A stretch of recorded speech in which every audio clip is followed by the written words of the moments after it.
Quiet on the set. Quiet on the set. We're here. Welcome to another fantastic adventure with the Real Talk Podcast. I'm here with my main man, GR. And we're about to do what we do every week. We're going to go through all the places that matter the most in fandom. We got Westeros. We got Konoha. We got New York City. As you know, you can't. What'd you say? Konoha? How am I supposed to pronounce that? Konoha. Oh, whatever. Naruto, guys. It's all right. Yeah, it's fine. What am I, a LARPer now?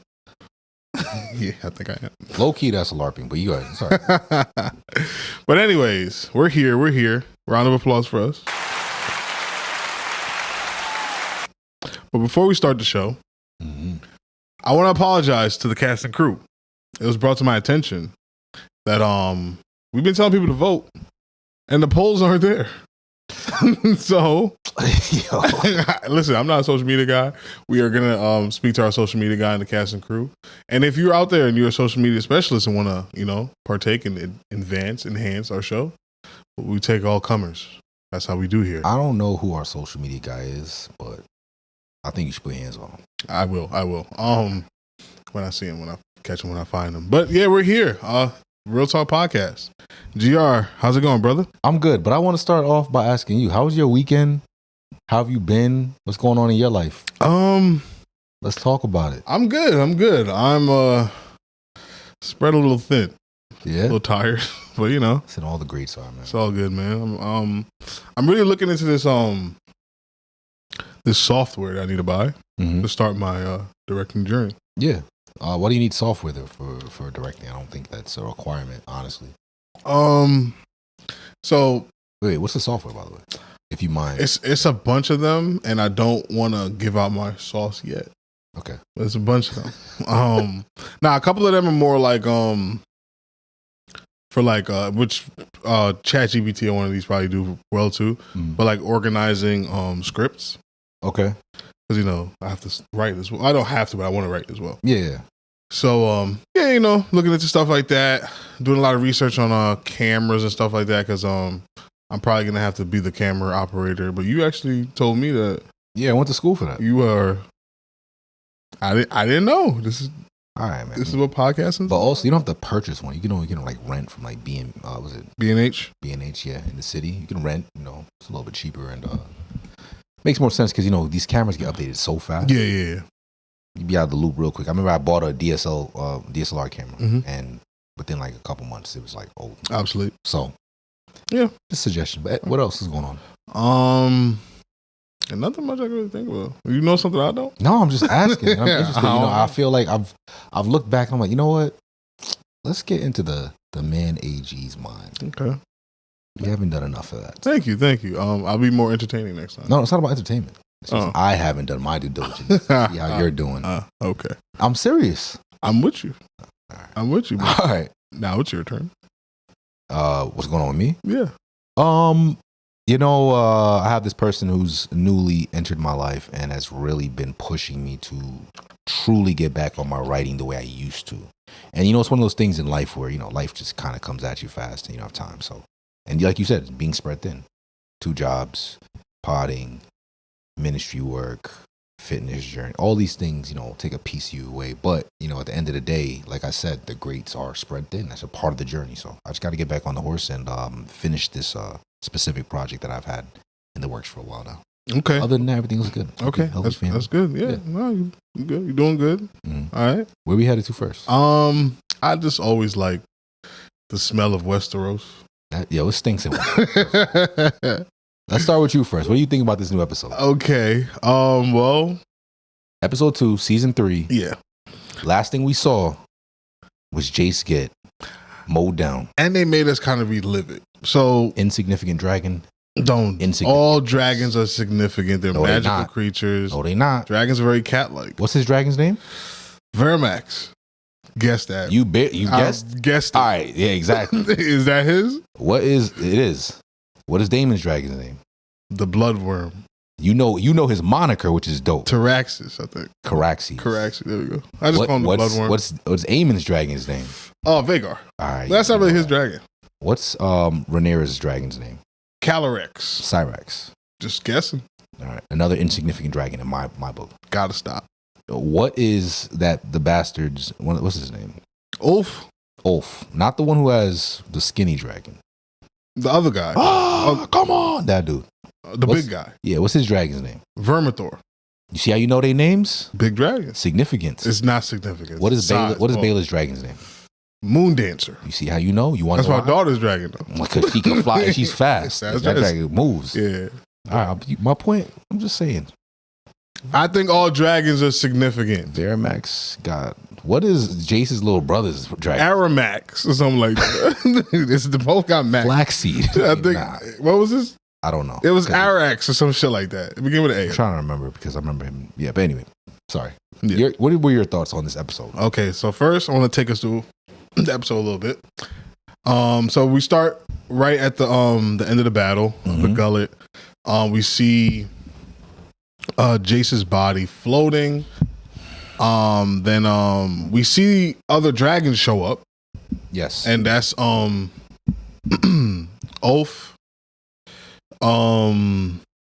What's the guy's name? I don't know these niggas' names. Doesn't matter his name. What's his dragon's name? I don't remember his dragon's name. Vermithor showed up, Silverwind showed up, and Sea Smoke showed up. No, their names. They came, they saw, they smoked.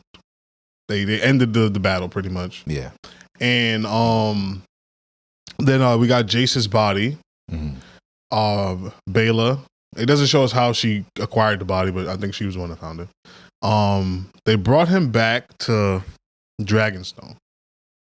And this is one of the all-time. She has 2 moments in this episode that I'm like, what do they give for TV shows? Emmys? Emmys, yeah. To me, and I watch a lot of TV. I know exactly what scene. She got to get the Emmy. So it's 2 scenes that did it for me this episode. So they bring back Jace's body, and she does the mother thing so well. She can't believe it. And it's not that she can't believe it on a fuses. No way, not my son. It's literally no, like Jace, what's going on, Jace? What'd you do? What'd you screw up now? And everybody in the room is like so confused. And you know who I thought had some balls on him? The nigga that locked her in there had the nerve to put his physical hands on her. And then she did something to me because the jury's still out on what type of queen she's going to be. But she did something to me that was really profound. What was that? She could have easily done the angry, forget man or woman, just angry person thing. Like, nah, this is your fault, dude. You deserve to die. But she didn't just blame him. She blamed everybody. She was just like, if I kill him, she's not y'all wrong. All culpable. Y'all all committed treason. What's the point of just killing him then? I found that was very regal, very queen king. Like I like that as a decision. I got a little pushback on that. No, that's fine. Then we get that powerful scene of her being a mother. If I'm out of order here, you can just correct me whenever I'm wrong. Then we cut to the Riverlands, and they're partying it up. They just beat the Lannisters. Yeah, they was getting to it. Yeah, they was singing songs. They was doing the Irish jig. My son Damon was singing with them. I didn't expect to see him. Yeah, he was with it. Now they had a cipher going on. Yeah, they definitely had a cipher. So I did a little bit of because I'm a historian. I did a little bit of research on that time period. Obviously, this is a mythical version of it, and it's not just that time. Well, it's whatever. So music that we know in modern times was a lot different back then. So that is a song. The cadence, the rhythm of that song is probably older than all those dudes there. Right. But the lyrics are made up. Right. So songs are just long. It's like oral history kind of. So nobody knew the lyrics, but they all knew the lyrics, if you get what I'm saying. Because the rhythm of the song just gave them, it's kind of like freestyling in a sense, but we've all heard this beat a million times. So anything we add to it, it comes with the rhythm of the song. I think that's pretty dope. The song was dope, the dancing was dope, and then he gets the letter. And the letter was like, yo, Jace is the prince. Crown Prince is gone. And what was dope, as he's reading the letter, because we don't know Jace and Damon's relationship. It's like a couple of times, the stepfather thing is tough. So a couple of times, step uncle. That's his dad. They're bloods. Yeah, but that's regular Targaryen shit. That's his stepdad. Yeah, it's his dad. But also, it has to be observed is like, and this is why like you have to have a good kind of callback memory when it comes to the show because you'll see significant moments. But Jace is definitely like, that's like my pops. Because there was a time where there was a scene between Aemon and Jace. He's about to fight. Oh, I was going to bring that up. Yeah. And then, no, you're good. Because I have even another scene where he tried to do the stepfather thing, which was when he was showing him using Caraxes. Like, this is how you get men to kneel. Because it was the whole thing of like, it was who's going to be loyal to who? And funny enough, I think it was the same guy that locked Rhaenyra in the thing. Mm-hmm. He got him and like a bunch of his cohorts and was like, yo, either y'all kneel or Dragonfire. And if y'all decide to, you can lie to me right now, but if y'all decide that, you want to be sneaky or whatever, y'all will all die screaming. And he did it. I think Jace was trying to do it already. And then he kind of like cut in front of Jace. Like, this is how it's done. I don't know how receptive Jace was to it. But like you're saying, the scene that you brought up, which is, I think that's all the way back in season 1, when when Aemon was taunting them for being strong, because Aemon could beat all of them up because he was bigger, he was more physical. He went from being a runt to he grew up real fast. And then Daemon stepped in, a quick little, and we all waiting for that fight. Yeah. By that time, Rhaenyra and Daemon had already like been married, so like he's now raising them. Exactly. Yeah. You know what I mean? He's stepped in, so yeah. Yeah. So when he gets the message, I found it. I don't know who the director is, or even if it was the actors decided that, because you taught me that actors sometimes get to take shots, especially the better actors get more leeway. It's kind of like sports. 100%. He looks in the face of the young Riverland kid. I think his name is Oscar. One of the Tullys. He's a leader, but he's like a kid, just like how Jace is a kid. And he looks at him. And for a small moment, we see Daemon like, yo, Jace is dead. Yeah. I'm looking at a Jace right now. The boy. These are boys. Yeah. And that was really well delivered, but with no words. Yeah, he just looks, because the kid asked him like, hey, what's wrong? How did he know anything was wrong with Daemon? Daemon is a very like, this whole place can be on fire. I'm Daemon. I'm cool. I'm the coolest guy in the world. So he knew something was wrong. And he looks at him. And for a moment, it's like, these are boys. Yep. He flies to Rhaenyra's bedside. Rhaenyra's in bed, crying. And then he does what Daemon does. Daemon's swaggy dude, bro.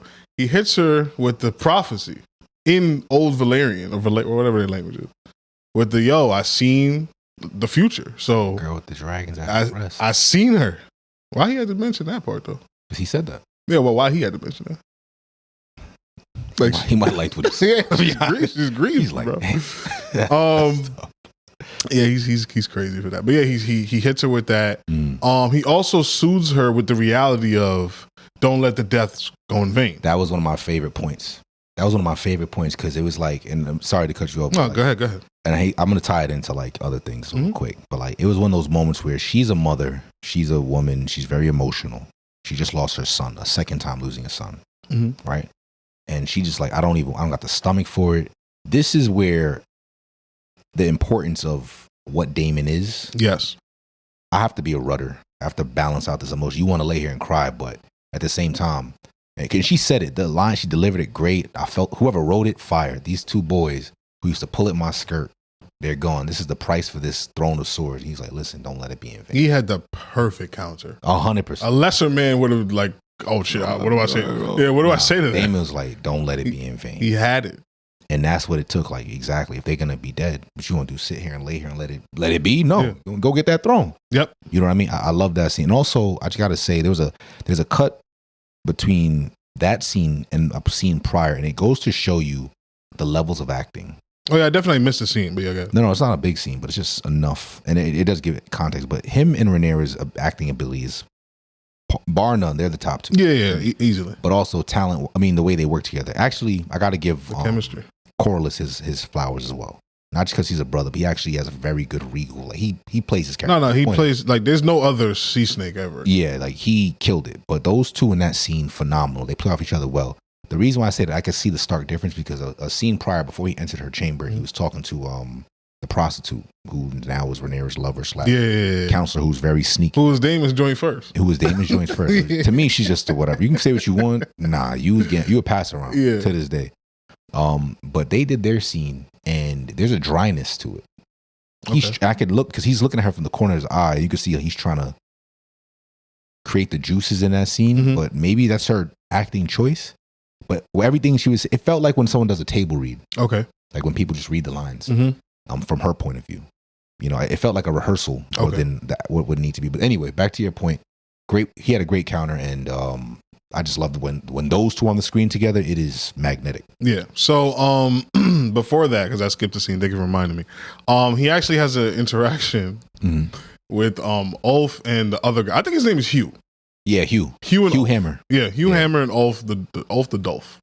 So I love it. He runs into them two. Yeah. And he's like, what the fuck y'all niggas doing here? Basically. Yeah, he was like... In more words, yeah. He's like, is that who I think that is? I know that's not who I think that is. That's when he walked in. He was like, why are these two niggas in my castle? Number one, why are y'all here? You bastards. And I think Damon got to work on his people skills. No, he doesn't. He absolutely does. That was his brother's strong suit. He slapped this dude. You can't slap a nigga with a dragon. I have a dragon too. That's my point, though. This is the thing. They didn't stop making dragons when they made yours, nigga. I can slap you if you have a dragon.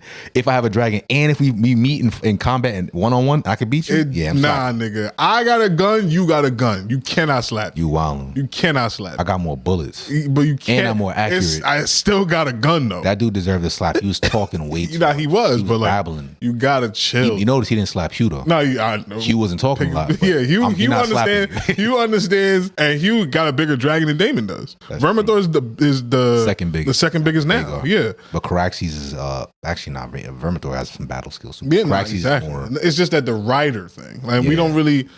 After seeing what happened with Sheep Stealer, I think the rider thing matters a lot. Oh, for sure. Even with the Vagar thing, but Sheep Stealer is also like a street YN. Like he don't listen. That's what they're saying. Yeah, I see the memes. I like that. I don't like that word, man. But yeah. Nah, go ahead. So he slapped. See the shirt. Y'all see the shirt I got on today. I can't let that word rock. Malcolm X.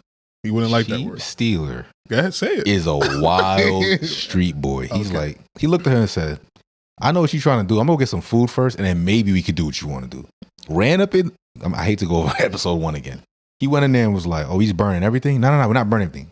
Well, I'm gonna burn everything. And that dude attacked me, so I'm definitely killing him. Facts. That was anyway. Go ahead. Yes. So yeah, he definitely like he just did a little too much with the bastards. I felt like that is gonna come back to bite the team black and ass. That's how I feel. I'm not a book reader. Don't know anything. That's how I feel. So fast forward, he does a Rhaenyra thing, and then they get a message that Vagar and Aemon have left. That is a dog whistle to Rhaenyra that Alicent is keeping up her end of the bargain. And then they all dip out. We catch up now with. Well, he asked the other bastard, where's Corlys's bastard? That's Alan, right? Adam. I keep mixing them up. Yeah, so he asks where Adam is at, and he's like, yo, he's at the gullet still. So we get to the gullet. Corlys is missing. We have a really dope moment between Bela and her. What's that? Her grand uncle. Her uncle. Technically, yeah. Yeah, because Corlys is her grandfather.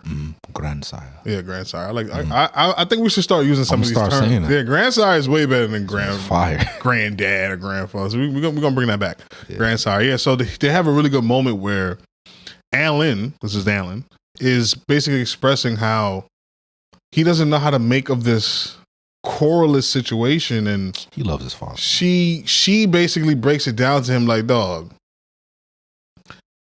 Corlys had the type of woman that he couldn't have no bastards around.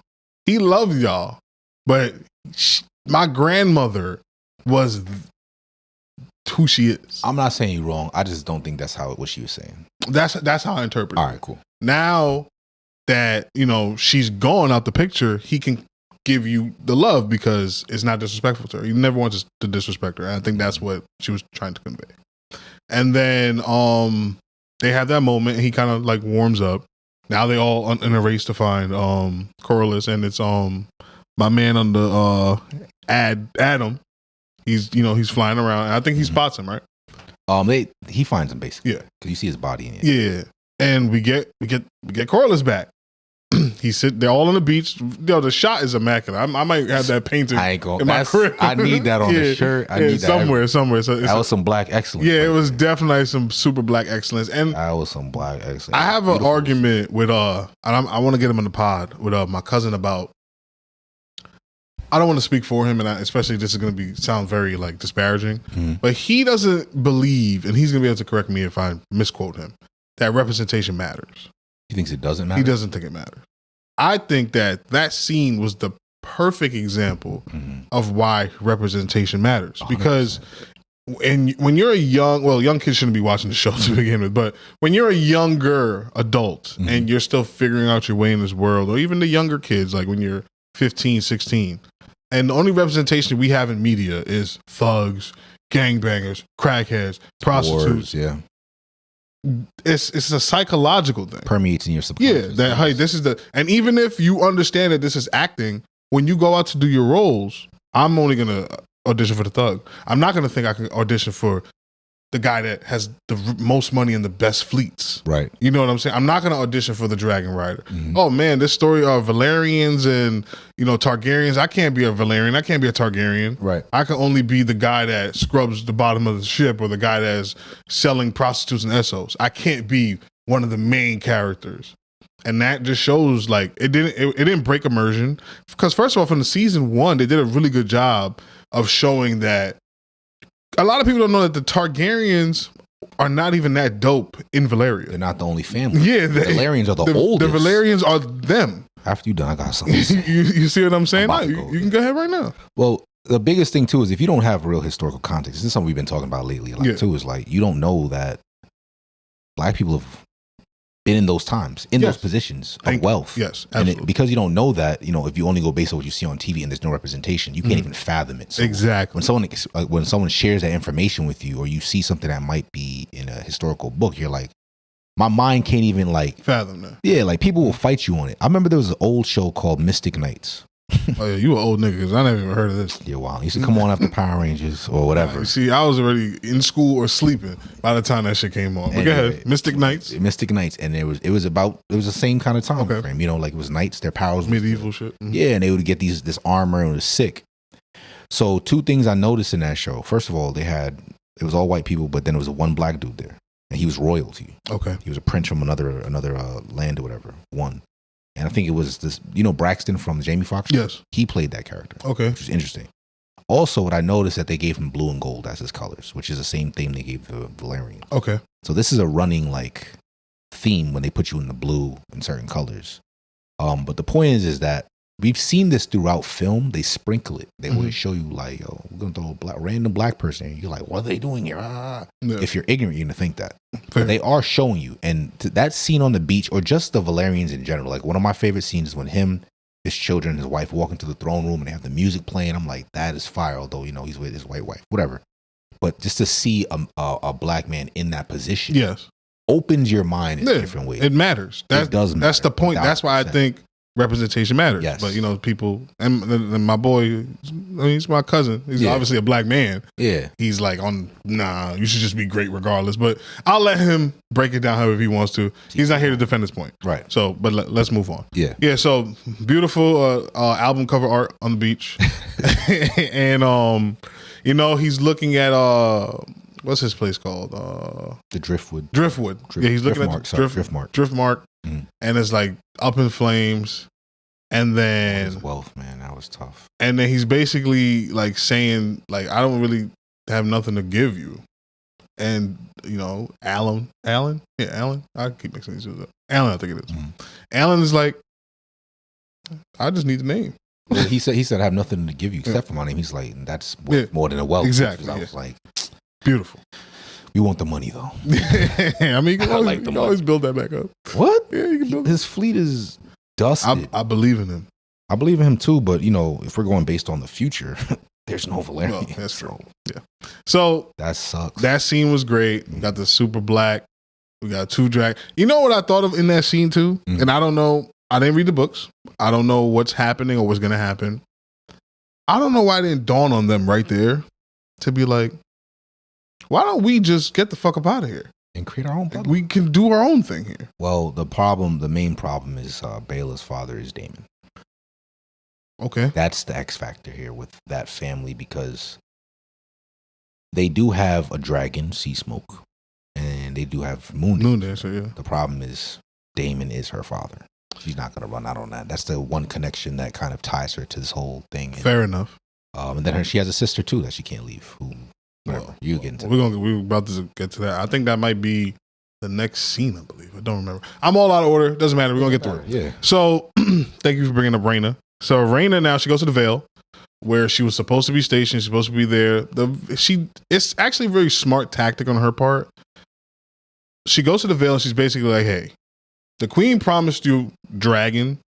She gave you dragons, but they're in eggs. Yeah. You can't protect the Vale with these dragons yet. Yeah. So you kind of got duped. Let me sweeten the deal. I got an actual dragon." But the thing that screwed Rhaena was bad news travels fast. And then Rhaena told on herself because nobody knows it was Rhaena that did it. Right. She just told that lady that she did it. Yeah, she told on herself.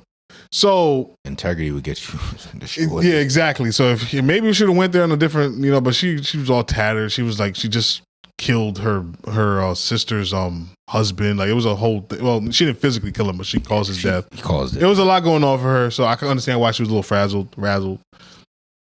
The lady of the Vale, she basically looked at her and was like, "Nah, you wildin'. You're bugging, but I ain't seen nothing. And it's cool to have a dragon around. The Vale's big. Yeah, I ain't seen nothing. Dragons here, we're protected, but I ain't seen nothing. I'm not making this deal with you because at the end of the day, if the Queen finds out that I made this deal, it's off of my head. But if you're around and the dragon just happens to be patrolling this vast place we call the Vale, I'm not going to say anything. Don't ask nothing. Didn't see nothing. Right. Which I respect. I think it's fair. And then now we get, which is probably one of the most amazing scenes, is the dragons riding into King's Landing. Tough. The cinematography was great. The special effects were great. The dragons looked great.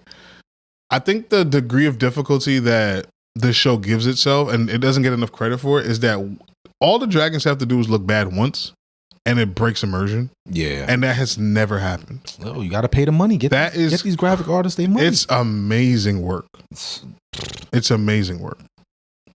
So they fly in.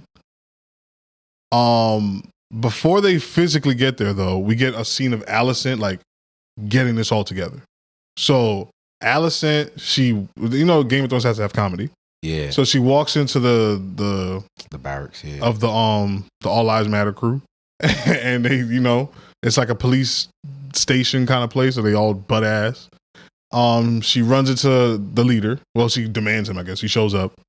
She basically tells him, I would like to parlay, and basically I want to commit treason. Hey, Rhaenyra's going to pull up. I need everybody to chill out. And she's going to sit on the throne, and I'm basically giving her birthright. Going for peace, yeah. That's what she's selling. Yeah, she's selling peace. He's skeptical, and we don't really know what his decision is. So it cuts to her going to the dudes that have those scorpion things, and basically tell them, hey, dragons are about to fly in here. Do not shoot these things. But the standing order is to fire on any dragon that's not Vhagar. Which is interesting because doesn't she have another son with a dragon? But he's spoken for. They know where he's at. His dragon's mad little. Yeah, but what happens if something happens over there? He just has to fly there. They shooting it down, and that's crazy. And who left this order is Aemon. Aemon is you already know. And then Aegon's dragon is still in the. He's still recovering. We don't know what's going on with that dragon. In the pit recovering. That dragon could fly there too. So his is in the pit recovering. Like there? Yeah. Oh, okay. I didn't remember he got messed up. Oh no, I thought his dragon was dead this whole time. So I did think that was a little interesting that Aemon has like hey, if it's not Vhagar, shoot it down order, and there's other dragons flying around. But cool. So the guys again like, hey, why am I going to listen to you? Oh, don't listen to me. The Queen's here. The real Queen. And then so she's autistic, right? She's on the spectrum. That's because she's autistic. She's a seer. She has like the sight. Dragon dream shit. Yeah. That also makes her weird. Yeah, she likes bugs. She's a kid. She said, "No beast shall be harmed." She has one of the most beautiful dragons. You never get to see it because she refuses to ride it. She's not doing it. Which is crazy. Was it the Sunfire and Dreamfire? Dreamfire. See, they give you the hints. We talked about this. They tell you straight up. Yeah. So the queen says what the queen says. The dudes are kind of skeptical. They're scratching their head. Cool, I guess. Whatever. You said what you said. And then they bug out. They're like, "Hey, we out." So we get a montage of them escaping the city, and we think they get up out of there. And then the dragons fly over, and then we see Hugh's wife. I don't know if you peeped that. The Indian lady. Yeah. We see Ulf's crew from the bar. Were they watching? Do they know that these niggas got dragons? Yes. Ulf flew over the city with Silverwing. And they knew it was him? Well, I don't know. They heard he was yelling. Woo! He was being mad extra. Yeah. Does Hugh's wife know he has a dragon? I don't think so. They lost a daughter because my man couldn't get the chicken. But he got a dragon. I don't know. Did the daughter die while he was there? Does he know? I think he left to get the chicken. But they had gotten food from Rhaenyra. She had brought in the boat, so they should have got a little bit of that and thought maybe it sustained her.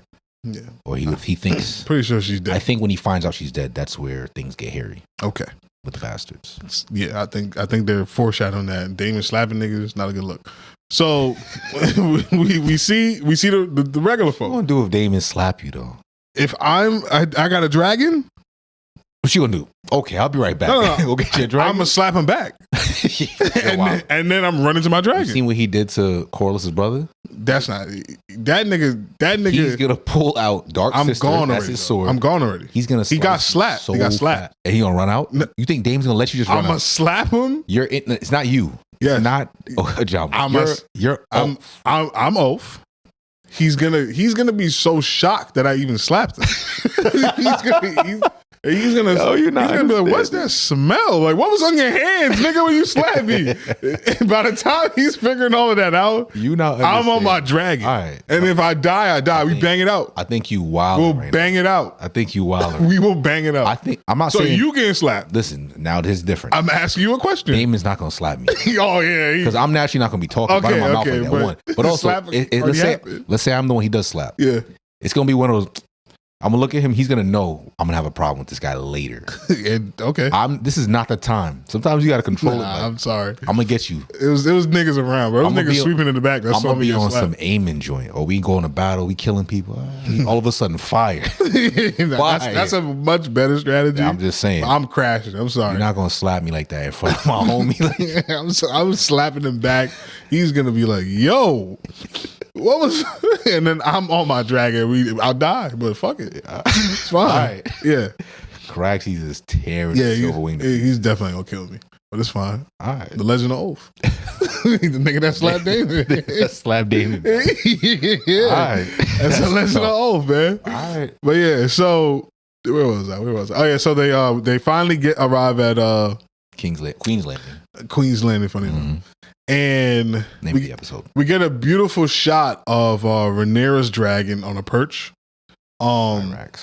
We get a good shot of Caraxes. It just looks so dope. And then Daemon shows he's the GOAT. Gang's you want to slap him back. You think it's gonna end well for you? Yeah. This guy said, I don't need anyone with me. It's just gonna be me. I thought this was the dumbest. You see, the thing is, right? Daemon is a classic badass. Mm-hmm. It's not about he believes in the Targaryen shit. Heavy. He thinks that he's not a regular person. He thinks I can't die. None of y'all can kill me. Exactly. Like, it's impossible. Exactly. And that's he believes it. He's delusional. Yes, confident. It's fire. So they walk in and he's just dispatching niggas. Like boom bop. Like and he's not fighting peasants. Nah, he's fighting. He's fighting soldiers, the Queen Kingsguard niggas. He's packing them up 2 moves. Yo, Damon, hold on. Yeah, go ahead, slap him. If I'm Oath, or if I'm Hugh, go ahead, slap him. You see, I told you I'm dying. I'm dying. Yeah, but I got a dragon too. You getting packed up right there and then. Absolutely. Right. So He starts dispatching niggas, bop, bop. He shows you, like, you know what I'm going to say? Jaime Lannister. He not doing nothing back then. Jaime Lannister was toted in all of Game of Thrones. Like, nobody wants to fight this dude. Of that time. Yeah, nobody wants to fight this guy. Of that time. Nobody wants to. He's the greatest. He's the greatest. Mm-hmm. We never got to see him do nothing great, though. No. Brienne disarmed him. Yeah. He was already fucked up, though, no? Nah, he was chained. Oh, well, come on now. No, that's not an excuse. No, if you're the greatest, no. If I could fight, I could fight with just this. Yeah, no. You are correct. He also was having trouble with Ned. That was my next point. He actually cheated. Someone else jumped in. Yeah, he got mad about it, but Ned was holding his own. Like, which is weird. Which is weird. Ned is nice, but but Ned is old. But here, let me add something else. Yeah. I'm glad we're going back into some of the old stuff too. But if you remember, his bastard son, Joffrey, opened up the books and was like, "Oh, this Knight's Guard or this White Cloak did this." Yeah, he got to Sir Duncan too. Yeah, his shit was the longest. Exactly. You caught it, but that was wild. It was. Had to be quick, nigga. But anyway, he read out his James like, "This is mad empty." Yeah, what's going on? So a lot of that is hype. Yeah, and I think you're nice with you know what I because think you're really a Lannister. It's the Lannister you're Tywin's son. You're supposed to be good, Lannister but you're not that nice. And he's a punk nigga because his name is the Kingslayer. He killed the old man. You didn't even give him the fair one. You just stabbed him in his back. Killed the old man in his back. Exactly. So you're not. It's all hype. I'm sorry. Sorry, Damon. Give him that other one. Nah, Jaime, I'm sorry. You know what happened to Jaime? The league has just we seeing it's watered down. Yeah, like it's watered down. We getting to watch Michael Jordans and the Kareems. Yep. You wasn't like that. You wasn't like that. Nah. But anyways, Damon dispatching dudes, and like the little like you mentioned it earlier. The little again, I'm not an actor. I don't know if there's a director telling him to do these things, but he does a lot of little subtle like moves with Rhaenyra. Yo, it's like he got love for her. It's like they dancing. Like he's dispatching the dude. You shift here a little bit. Dispatching the dude, like making sure the blood don't touch it. Like he masterclass. And then they get to the throne room, and that's where like the real niggas is at. And again. Damon don't give a fuck. It was like it had to be 20 of them. He was ready. I like that Rhaenyra pulled out her sword, but I already knew they did exactly what I would have done. You can't laugh at the queen, bro. Cannot laugh at the queen. Can't do that. That's what they did, though. Yeah, and what happened to them? They're not dead. We don't know what happened to them. You're right. We'll see. So he pulls out his blade. So be it. Y'all cannot kill me. I'm a Targaryen. Like, the common man cannot kill me. And then we hear some Marsha coming in from the back. It's a bunch of niggas in gold shit. It's a bunch of cops pull up. Gold cloaks. And I'm like, oh, nah. This was a trap. I'm watching this live. I'm like, yo. But you see, I know it's not a trap. Allison just didn't get her job done. And Rhaenyra's not going to know that. And I'm like, damn, this is how Team Black loses. They about to get rid of the king and queen. I thought it was over. Well, the prince. I hate that I keep calling Damon the prince, though. He's a prince. I get it. But don't call me the prince. Find a new thing. One of his original plans was to marry Rhaenyra and think he was going to dominate her and be the king. Yeah. And then the witchcraft Harrenhal humbled him. But yeah, Harrenhal, that's gonna matter. It matters. I missed the part. I'm gonna get back. Go for it. So Damon looks back, looks to the front, still unfazed. This guy really was like, I'm gonna win this. And then the gold cloak started talking up. He was like, yo, Damon gave me this badge. Right. I'm the chief of police today, but he is the chief of police. He made me the chief. Yeah, I'm not doing that. And lay down your arms, bro. Because y'all not beating us and Damon. Exactly. Like, it's not going to happen. You got to remember, Damon's he's a rough rider, pause, but he taught them how to be gangsters. Yeah, I remember. I told you. He was like, cut off his hand. He was in the streets on the All Lives Matter joint. He was there. I remember. All Lives Matter? Yeah, he was on some Blue Lives Matter, All Lives Matter. Y'all getting crazy in these streets? Yeah, he was like, this is King's Landing. What y'all doing? He cut that nigga's hand off. The lore goes, he cleaned up. Yeah, that's the lore, yeah. Anyway, I rock with Damon, yeah. So they had to throw down their swords. And then we get, Rhaenyra's like taking it all in. And then they go to the cells, the dungeons, yeah, and they release all the people that were loyal. Those are some strong people to be sitting in that filth, and they're nobles, and they have no idea. They all think they're about to die because they have no idea this is going to ever happen. I thought Aemon would have killed them already, to be honest, but Aemon must have forgot about him, or he's worried about bagging his mom. Yeah.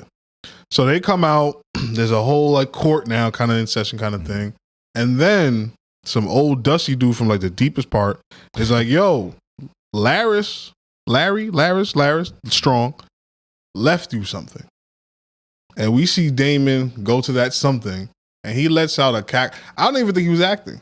I think that was that was Damon. Like he was legitimately like, oh yeah. Oh, he waited for that because Otto used to hamstring. They have Damon all the time. You know what's funny? And go back and watch season 1. Damon and Corlys became cool over their hatred of Otto. Him, yeah.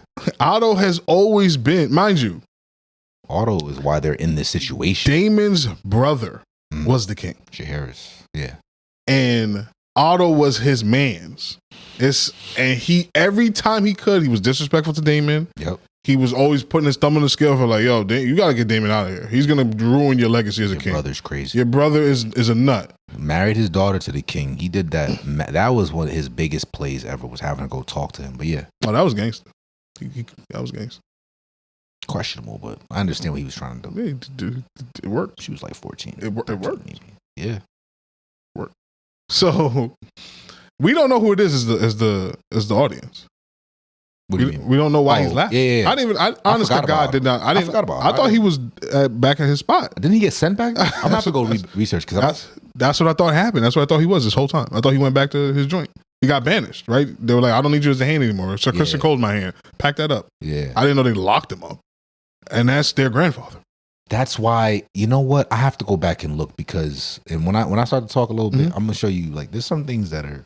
Go ahead. Yeah, that's the grandfather. So they bring him out, and then they bring out the dude that tried to sexually assault Alicent because, and you know what? He was wrong for his physical actions, obviously, but he actually called out Alicent for her hypocrisy. Yeah, like bro, you sleeping with Kristen Cole. Yeah, and then that's the same thing you was mad at Rhaenyra for. But Rhaenyra did that when she was a child. Yeah, you a grown ass woman doing that. This is great writing, but the rape was kind of wild. Yeah, he was like, I'm getting mine. Yeah, and the black man saved her. The same black dude who almost got his head cut off. Yeah, he almost got his head cut off again by Damon. Yeah, I don't believe you. Yeah, it's nuts. Aemon tried to kill him. Damon tried to kill him, and he saves. If I'm him, like I don't need to be the Grand Mason. Just let me leave because y'all always. You've seen too much. Yeah, you got to stay. Yeah, that's the problem when you're too close to the royals. You know they're dirt. You strive to get there, and as soon as there's new power in it, you got to get rid of you. Yeah, like you know too much. So yeah, they bring out Mr. Touchy. I don't know his name, but he's the master of laws or something like that. He kept screaming that. Like, I'm the master of law. Something. Unhand me. I got to watch it again. I made the law. We can do this. Yeah, I think he's the master of law. Guy pulled her girdle down. Yeah, he was wilding. And then they put Otto. Mm-hmm. And she's like, it's like all the emotion that like Otto is the reason. You said it perfectly. He's the reason that they're in this. That her kids are dead. He's not the reason her father died, but her kids are dead. She's like, all the bloodshed is because Otto had too much grandiose ideas of putting his family on the throne through, the Targaryen line. And you could see the actress you literally watch it boil up. Such a great. We're doing applause for Emma Darcy. Oh, I told you she gets the. Press them both. Sorry, never done that before. Big fingers. Sorry, that was an accident. But yeah, she's phenomenal. But I'm gonna get to the scene that sells it for me. So Damon, the court, the chattering. He's telling her like, "Yo, dog, this is the Ned Stark thing. If you cast the judgment, you must swing the sword." 100%. And she's like, you can see her. She's like, "Yo, I don't know if I got this in me."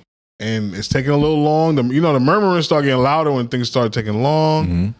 And then he starts talking, which is the mistake. Why are you talking? Why are you talking? You talk too much of Game of Thrones. Yeah, just shut up. He could have survived that. I think if he stayed quiet, Otto. Honest to God, I think if he didn't say anything, I think Rhaenyra does the same thing she did with dude in the castle. Like, what? Why do I have to kill you? Like, I'd rather just. Nah, he was gonna die. Daemon was gonna make sure of it. So Daemon did make sure of it. He basically told her like, "Hey, you have to do this." Yeah. And Otto opens his big mouth.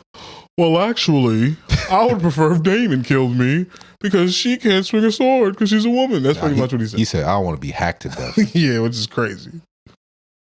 And sometimes you gotta get hacked to death. So she swings. What's her sword called? You know what it's called? She had Jace's sword too. Nah, didn't he give her Dark Sister? Yeah, he gave her Dark Sister. Yeah, he gave her Dark Sister, but she also had Jace's sword, which is another touch. I forgot what it's called, but yeah, I don't know.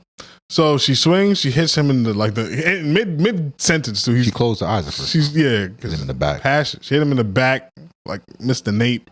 He lets out a very dramatic because that joint hurts. I mean, I would imagine. And then you hit with a machete before? No. All right. And then he turns before he gets to say another word. She eliminates his head. Ooh, and it was clean too. Clean cut.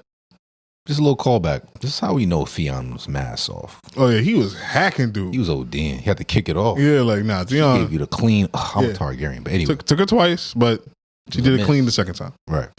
And then the head rolls, the blood spills. The crowd is silent because they're like, "Oh no, the queen's here. She did it. She's the queen. She's the queen." She walks.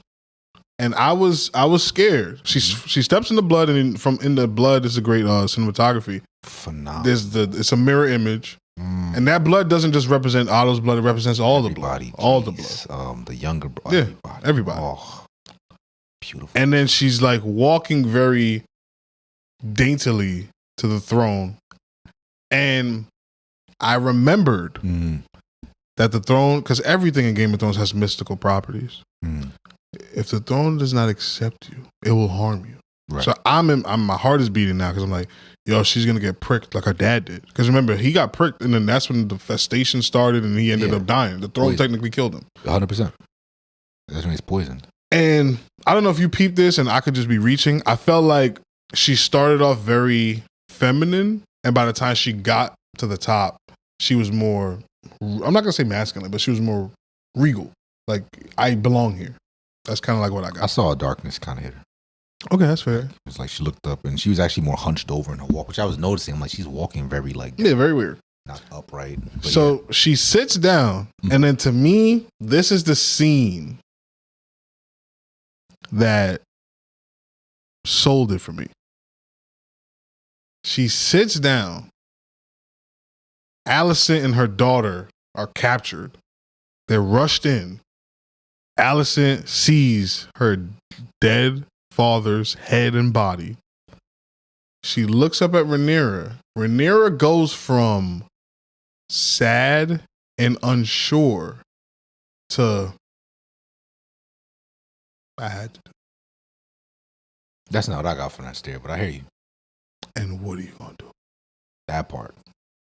And what?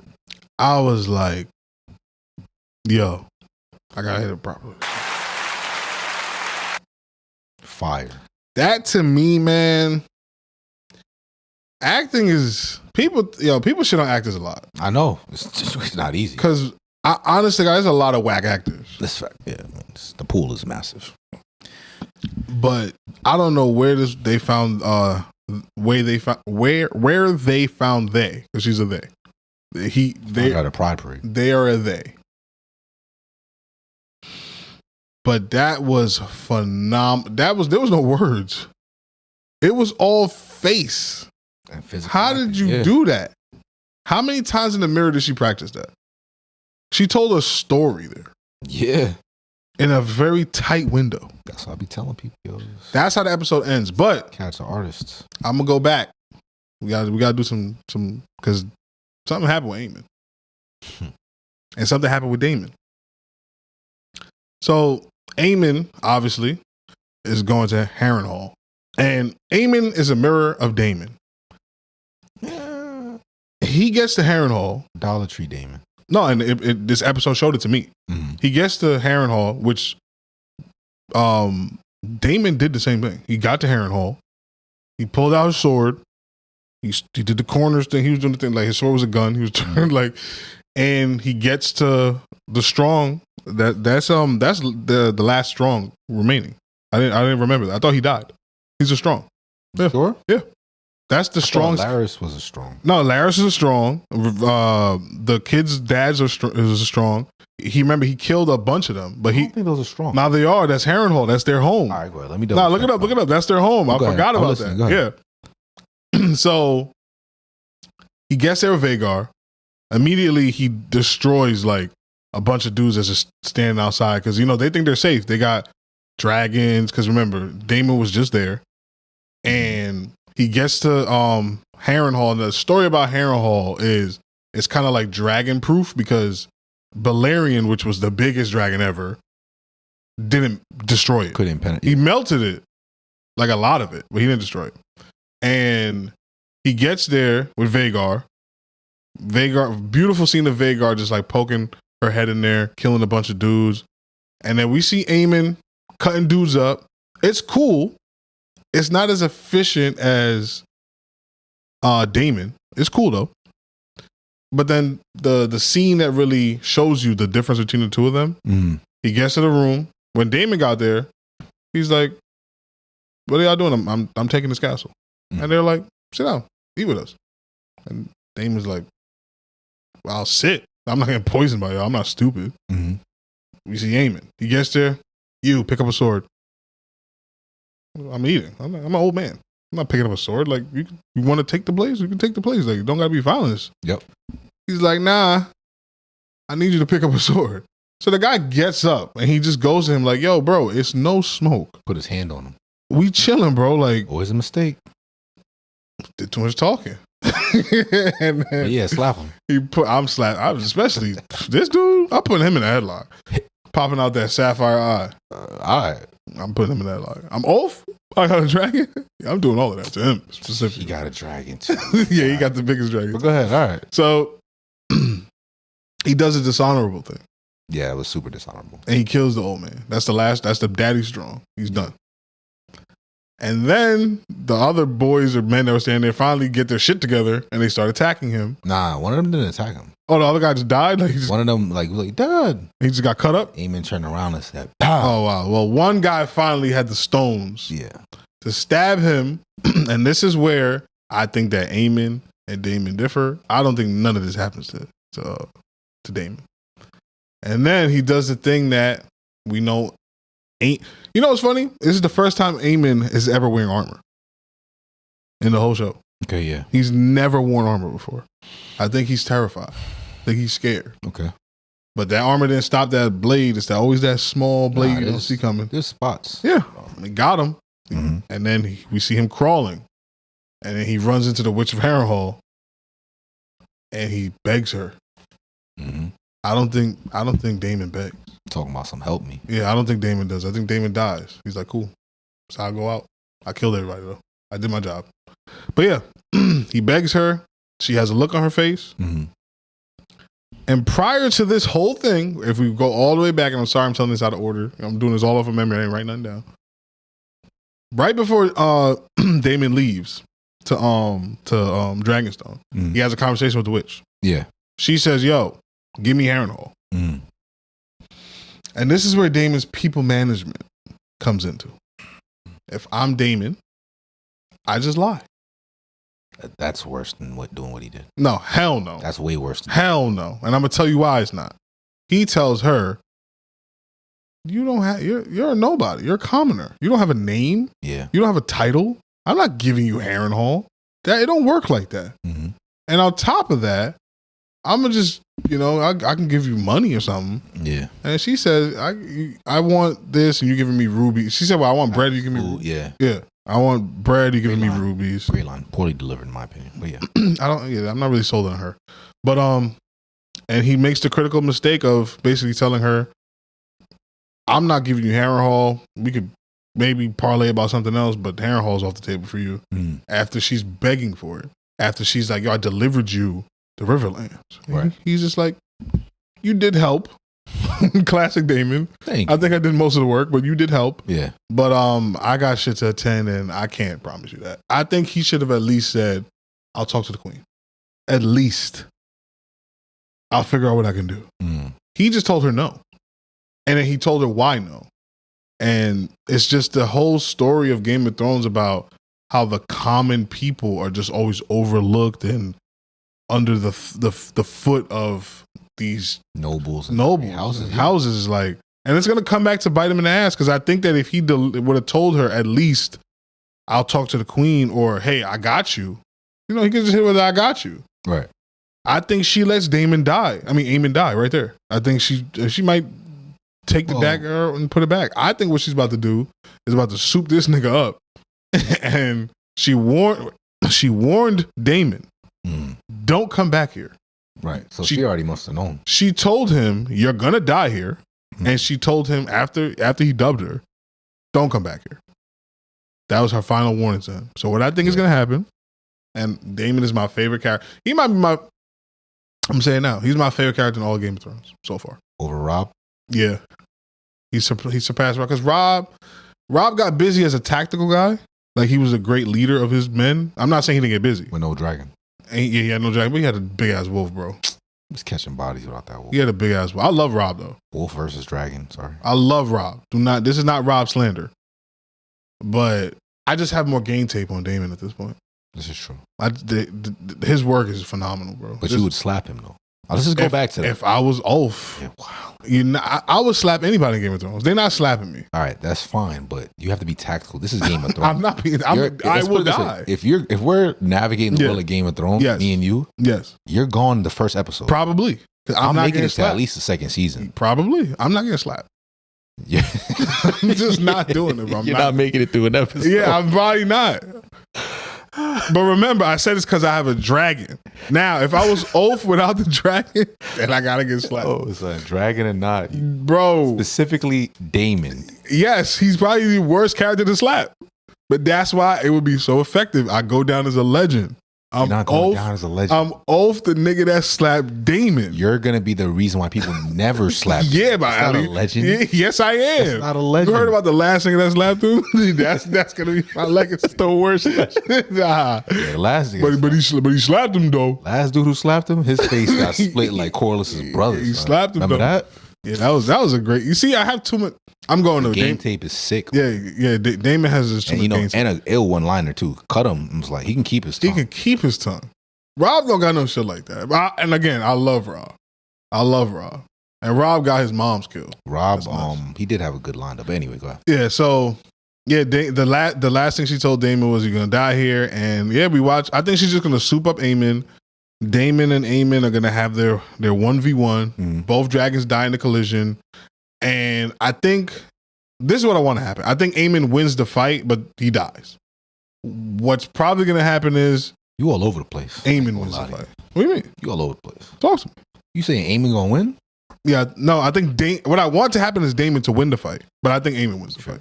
Nah, you wildin'.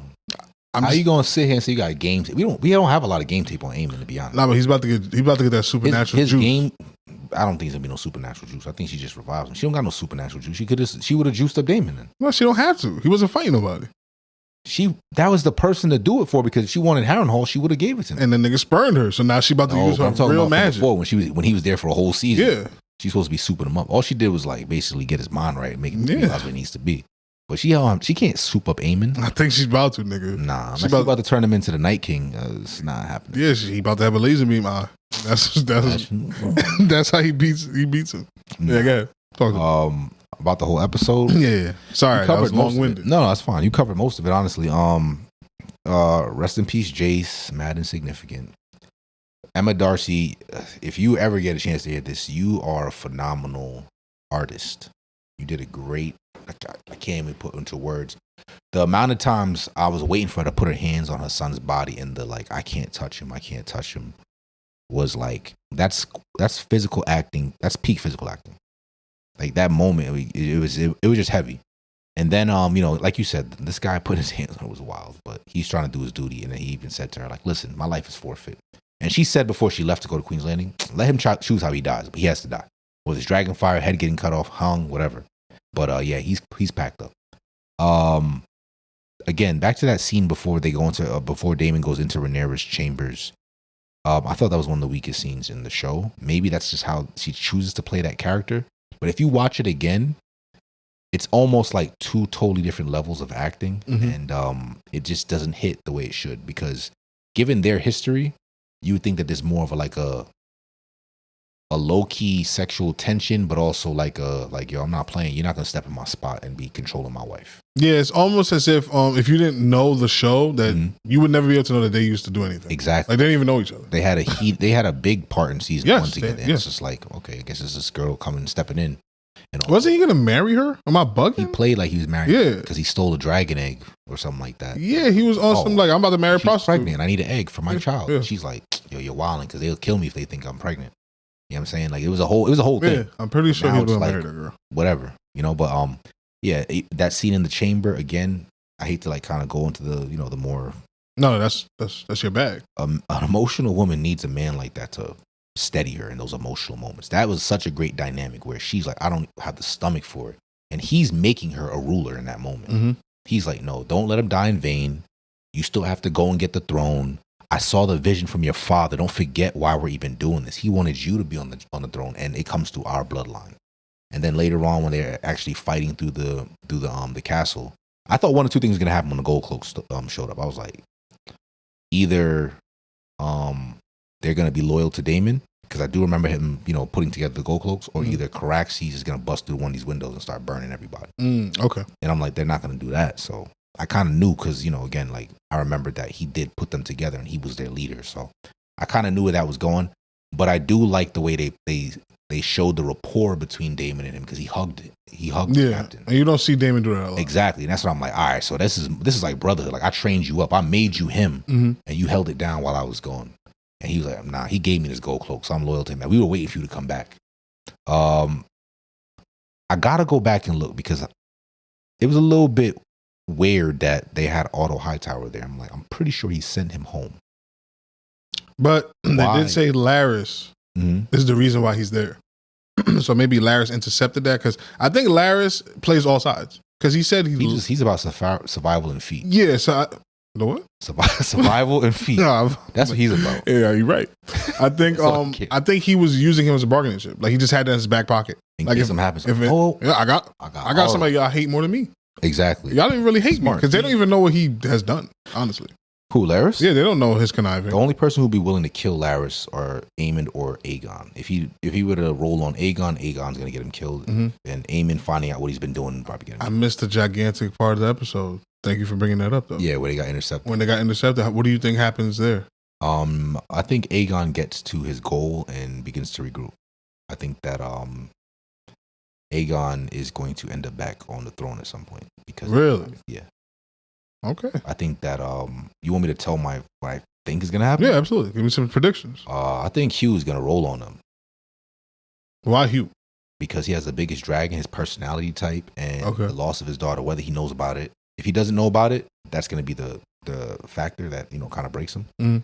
But also, Hugh's a semi-honorable man. Yeah. In terms, he has pride. The fact that he stood up to Vermithor and was like, "Come on," shows you like that's his personality type. And again, you got to remember the correlation between dragons and their riders. Yeah.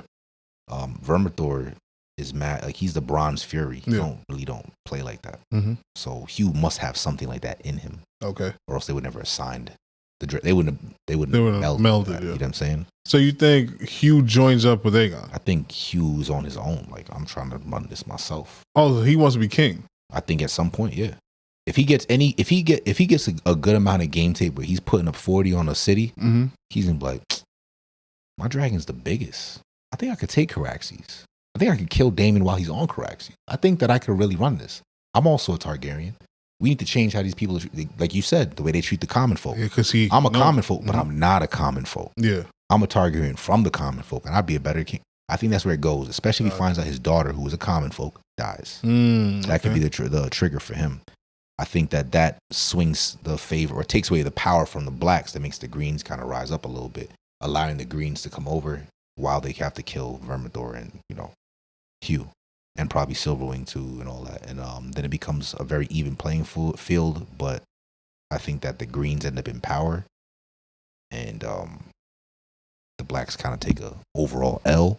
But I think that whatever son that Daemon and Rhaenyra have ends up on the throne at some point. Okay. I think that because Aemon has sired no children, and Aegon has a daughter, they might marry them together. Okay. And that's where the bloodline gets down to like Jon Snow, etc. But gotcha.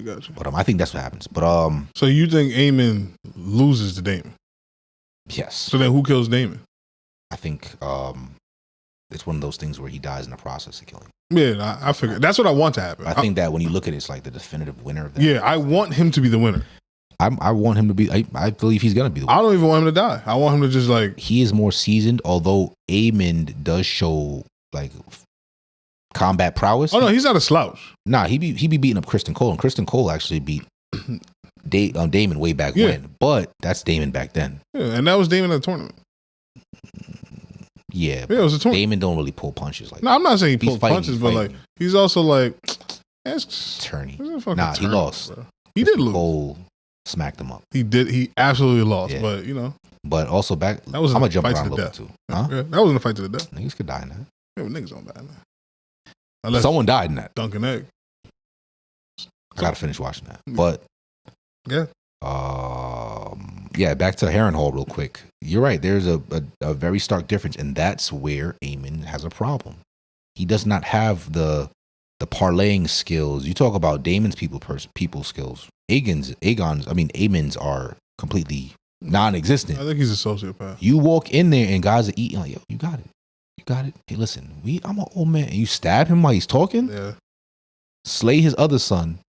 And so arrogant that you don't even look back at the fact that there's someone behind you and he stabs you and now you in pain and you kill him. And, you know, it's like, and then what I like that shows who Aemon really is. Yeah, the coward that's who he begging. That's who he really is. And his sister said it to him before. Yeah. She was like, you're scared. And fear is going to be your undoing. And that's when he put on the armor after he spoke to his sister.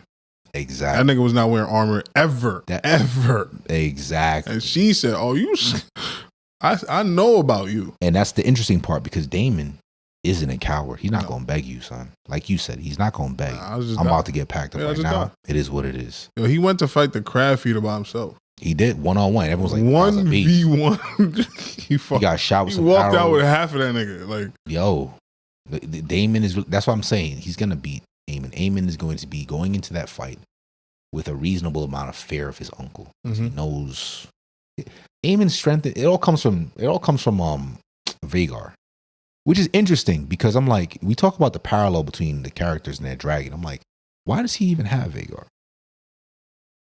And maybe it's because stole Vhagar. Huh? He stole Vhagar. That's supposed to be Rhaenyra's dragon. Rhaenyra's? Yeah. Nah, Baela's. Nah, Baela had her egg hatched. Baela already had Moondancer? Yeah. That should have been Rhaenyra's dragon. Yeah, Rhaena, yeah. Rhaena can't handle it. He can't handle sheep stealer. He can't handle no Vhagar. Nah, but I think that the reason why they actually connected is because of the pain of fear that Aemon had and the pain of losing the mother. Yeah, because the mom and Rhaena had the same issue. She had to claim Vhagar, the mom. That's not her dragon. She claimed Vhagar. What do you mean it's not her dragon? Remember, Vhagar is from the Conqueror. Oh, you talking about with the egg thing? Yeah, so that's not that's not how it necessarily happens. You inherit people's dragons. No, of course, but I'm just saying, like, she that's how her and Rhaena like kind of like, because Rhaena's whole thing that's Rhaena's character is that I don't have a dragon. Like everybody else has dragons. Yeah. And the mom was like, no, you're gonna claim Vhagar, like I did. Oh yeah, she set her up for that. Yeah, like no, that's all you. Baela already had a dragon. She already had. Yeah, Moondancer cracked. It came from the egg. Okay. Yeah, she didn't inherit that. That's her. That's why her dragon's not fully grown. Because that's the thing, right? Apparently, dragons obviously have a size. They all don't grow the same. Yeah, no, they all don't grow. Because look at Caraxes already. Like, why does he have a long neck? Like he doesn't even. No, I mean like in terms of like. No, they all don't. This many years old. It's supposed to be this. No. But they do have a mature age. Yeah. I don't think Moondancer and Varamax and Aramax, all those dragons, they're not at the mature age yet because their riders are also still children. Yeah. And it's funny because in the book, I think the characters are some of them are older and some of them are younger because in the book, the Rhaenyra's youngest kids, their dragons are hatched and they ride them like the youngest kids. So the two with Daemon. Yeah. Because just a little book spoiler. You can fast forward. During the Battle of the Gullet, the real reason why Jace goes is because one of his little brothers is on that ship. So that's why he goes, and then the brother ends up escaping on his own dragon. Okay, but it's a baby one. But yeah, so yeah, Jace got packed up. I just want to remind everybody he was doing a lot of talking. That's very hurtful for me. Man. I like Jace. I liked him. He was going to be a good king one day. He was strong. He was never going to be king. What do you mean? He was never going to be king with that hair. We know who he is. He's a strong king. We know who he is. Yeah, he's strong. He's not. He was never going to be king. He was never going to be on that throne. So what would have happened when if everything worked out and Rhaenyra, when she passes, he's next. Daemon would have been like, listen. Nah, nigga. Daemon was cured. Daemon had an ego death. He took some mushrooms at Harrenhal. She gave him heavy mushrooms too. Yeah. His homeboy was like, my queen. I was like, I ain't never thought I'd see the day. Yeah, no, I like him better for it. I think it's a better look.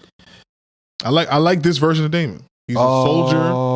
He would be the perfect hand of the king. He's still a little wild, but he's still Daemon. Yeah, I see what you're saying. I could see he's a better version of himself, but he slapped a nigga with a dragon. He's still Daemon. He will slap anybody. Yeah, that's what makes him Daemon. The thing is, again, this is my whole thing with the dragons.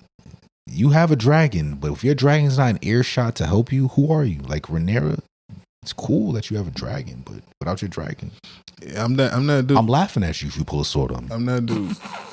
I respect it, but yeah. So the parallels between Aemon and Daemon are very, very clear, but at the same time, it's like, you can see where Aemon is gonna fail. He's a psychopathic. He's your textbook Targaryen who's just out of line. He never had the proper political and tactful teaching that Daemon had from his father, as well as watching Jaehaerys. Mm-hmm. So Aemon lacks that. He's very ambitious, and he's also freaky, and that's gonna mess him up too. He's trying to kiss his mom. Also, the guy, I didn't like that the guy just went straight to trying to rape the queen, because it was just like it was so crassly done. Like, you're not locking doors. You just you trying to betray the city? I'm finna get something. It was kind of out of character. It didn't make any sense. It just wasn't wise. You know what I'm saying? I didn't like that. It didn't make sense. And to be honest, overall for the episode, and I'm gonna land here, is just that they kind of rushed a few things. Again, with the Auto Hightower, they need to flesh out why he's there, how he ended up there.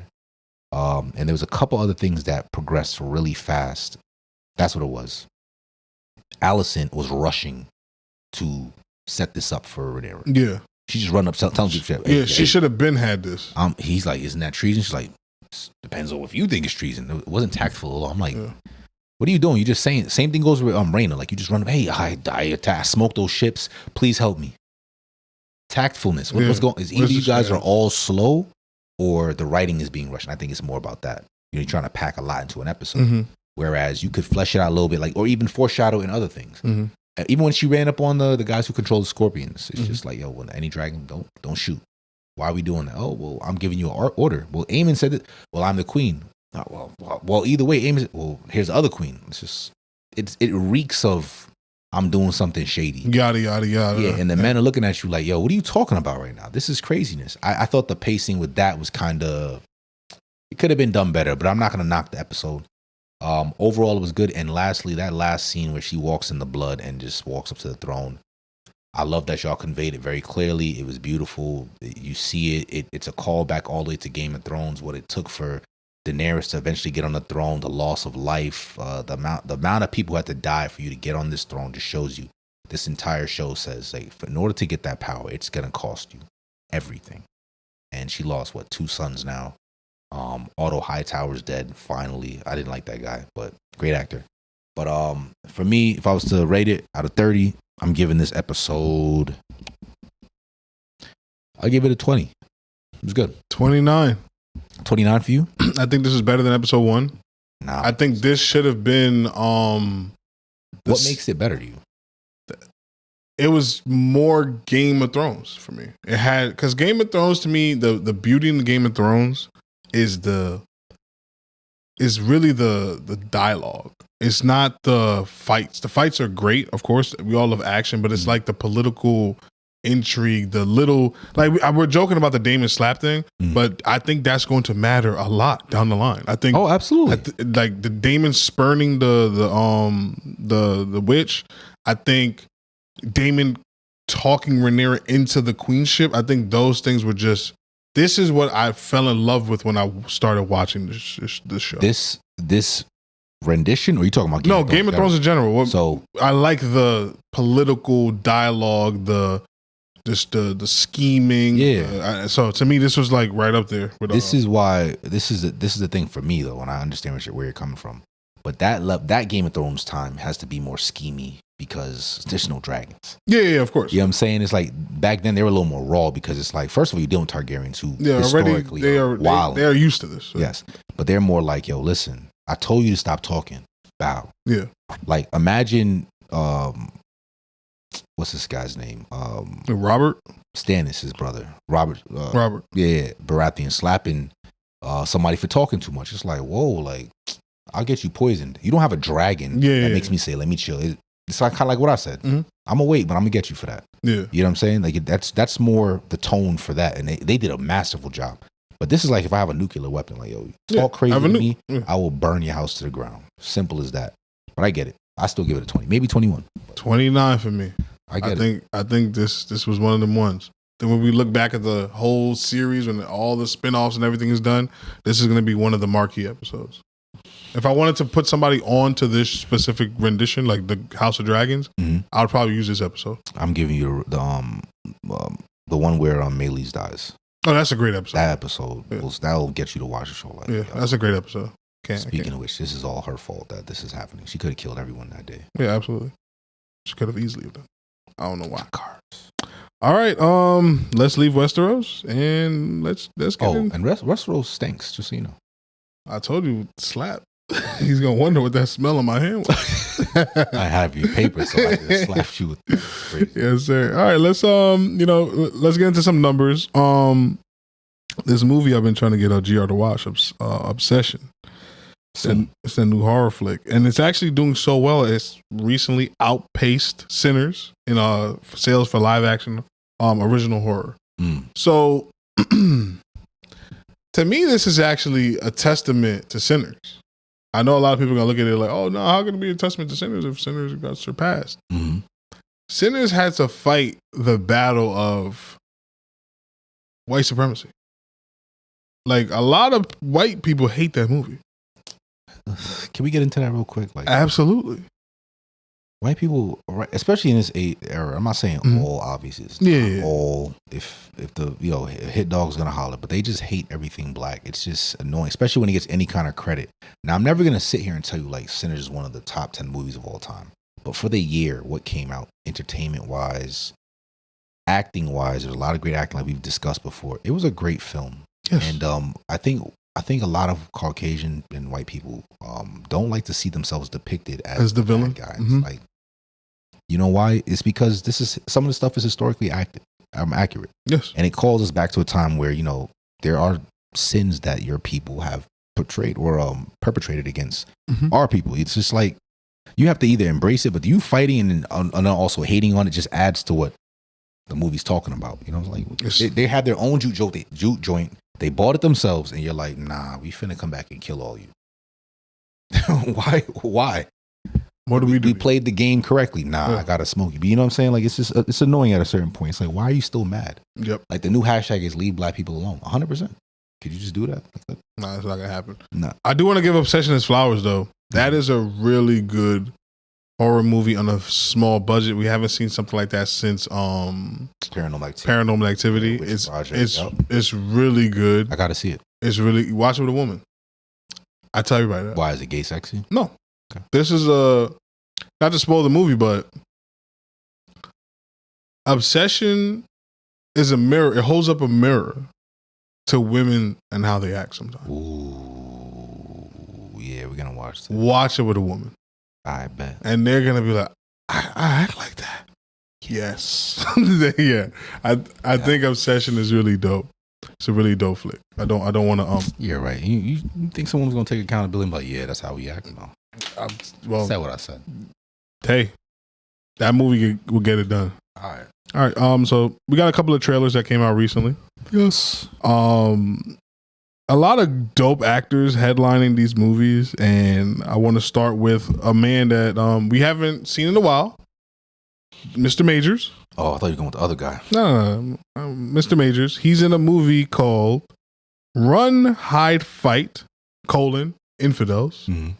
And I think it's the Daily Wire is behind this. Mm-hmm. I didn't know that Daily Wire can make movies. I don't know if that's the Daily Wire. It's the same one I'm thinking it is. But I'll double check. I'm listening. Sorry. Yeah. So basically, what it looks like from the trailer is that this is going to be a very anti-Islam movie. Yeah. I don't know what Major's role is. I think he plays an ex combat veteran or something like that. And I don't know what type of, is it gonna maybe like political espionage? I really don't know what it is, but I'm gonna watch it. The trailer didn't give away a lot, which I enjoy. I love when trailers do. There's a lot of like clips from actual news clips and stuff like that. Allah, what is that? Allah, all that stuff. You know, careful. You know what they do. Be careful. Why? So it can be offensive. You're offending a lot of people. I apologize. The fastest growing religion in the world. Why? It's persuasive. Aggressive. Yo, they got this swag thing. I ain't gonna lie. What? Violent. I said what I said. Okay. When you join the faith, they call it faith. It's a faith. Is it? Stop. Don't do that. It's a belief system. It's a faith. All right. They say that you reverted. You reverted because we were back. Yeah, we were all Muslim. So you just left for a little while. You reverted. I think that's swaggy. Why? I think it's dope. All right. It's a good message.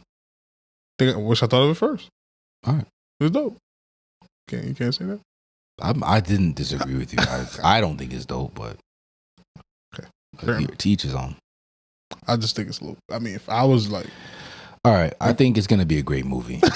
Jonathan Majors is in it. He's a phenomenal actor. I want to see what they do with it. It's by the Daily Wire. It's right winged, so obviously you know what they're gonna be trying to aim for. The propaganda they're going for. How'd they get Majors? That's what I'm saying. I'm surprised he's in it. So I think he might be. That nigga need a job. He might. That's what it sounds like to me. Megan Good putting pressure on them. Yeah. Are they still together? Yeah. Oh, they got married. That's right. Yeah. They got married? I think they got married. Yeah. She's like, we need some money around here. I'm doing these Tyler Perry films. What you doing? He said, listen, I'll go right wing. Nah, she's on a show. Yeah. She lost her husband over that show too. Which one? Harlem? I think so. Didn't they end it? It's done. It's done? Yeah. Oh, okay. She lost her husband over that show. I heard she cheated on him. I don't know if that's true. I don't know either, but I think that's the scuttlebutt. If you watch that show, and he's a guy of faith. Man, she was wilding. I'm gonna step out on like a little sidebar, but like if you're a person of faith, you have to choose certain roles. Not certain roles, but the people you deal with, carefully. Like you have to understand, like she's beautiful, and I'm infatuated with her. But at the same time, if she's gonna be into this, just do yourself a favor and say, you know what? Nah, alignment is more important than attraction. That's tough. Alignment is everything. That's tough. What do you mean it's tough? Like you saying it's tough in a good way? You're saying it's tough as in it's tough? Both. I'm telling you from experience. I know it's tough, but alignment is far more important than how attracted you are to this person. You have to let one of them go. Let one of them Yamins go.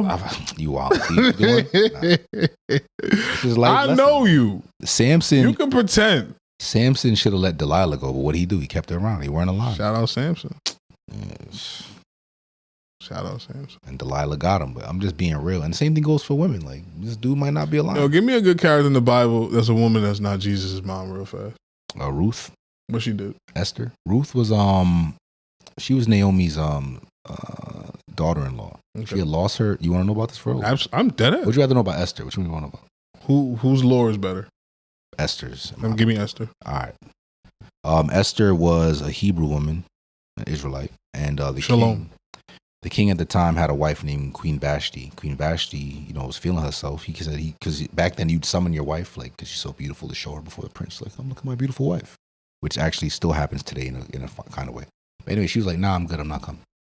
Vashti, Queen Vashti. So the princes, which is like the council of the king, were like, yo, just so you know, you got to nip this in the bud because the other women of the country are going to see her example. She's the queen. And they're going to notice that and they're going to follow suit, which again, you got to mess up our today. Yeah. When Michelle Obama says what she says about Obama, like, it trickles down. when you see certain celebrities do things, it trickles down, you know. So he basically put her away as the queen, like, you're no longer my wife, and started looking for a new wife. But you can do that? Yeah.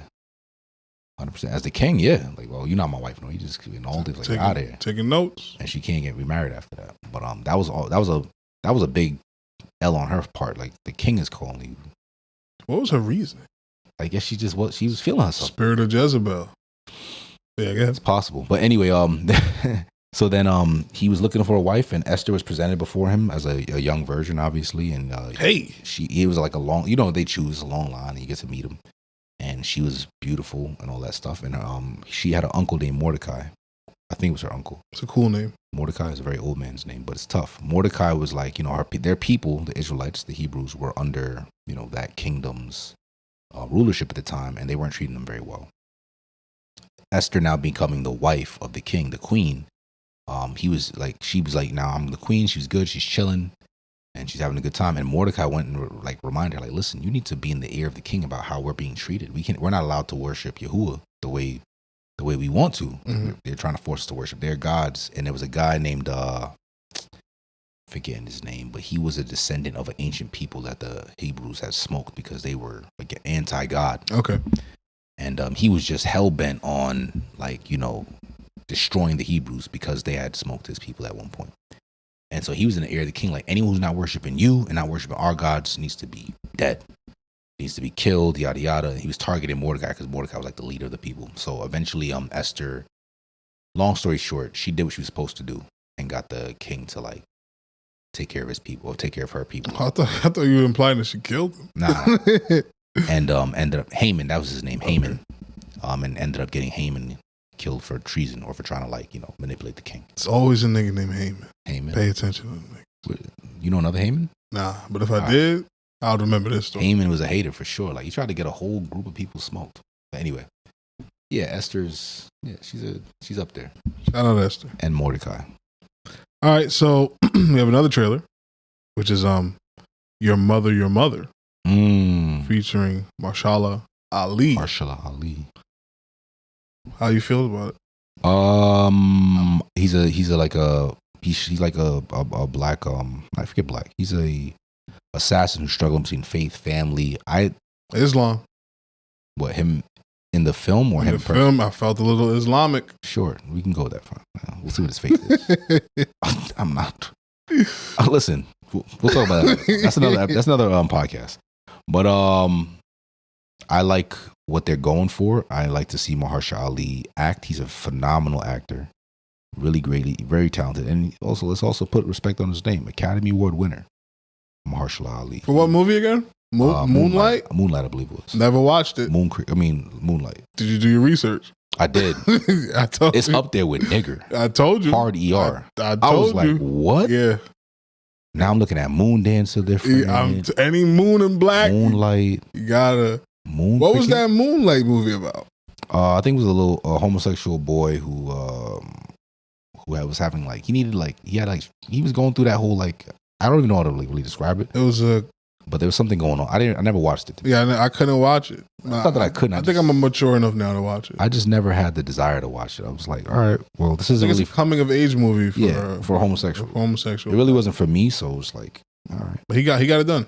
Yeah, and apparently he did a great job. I think they make that movie big because of, you know, Moonlight kind of parallels the intention behind Michael B. Jordan and Sinners.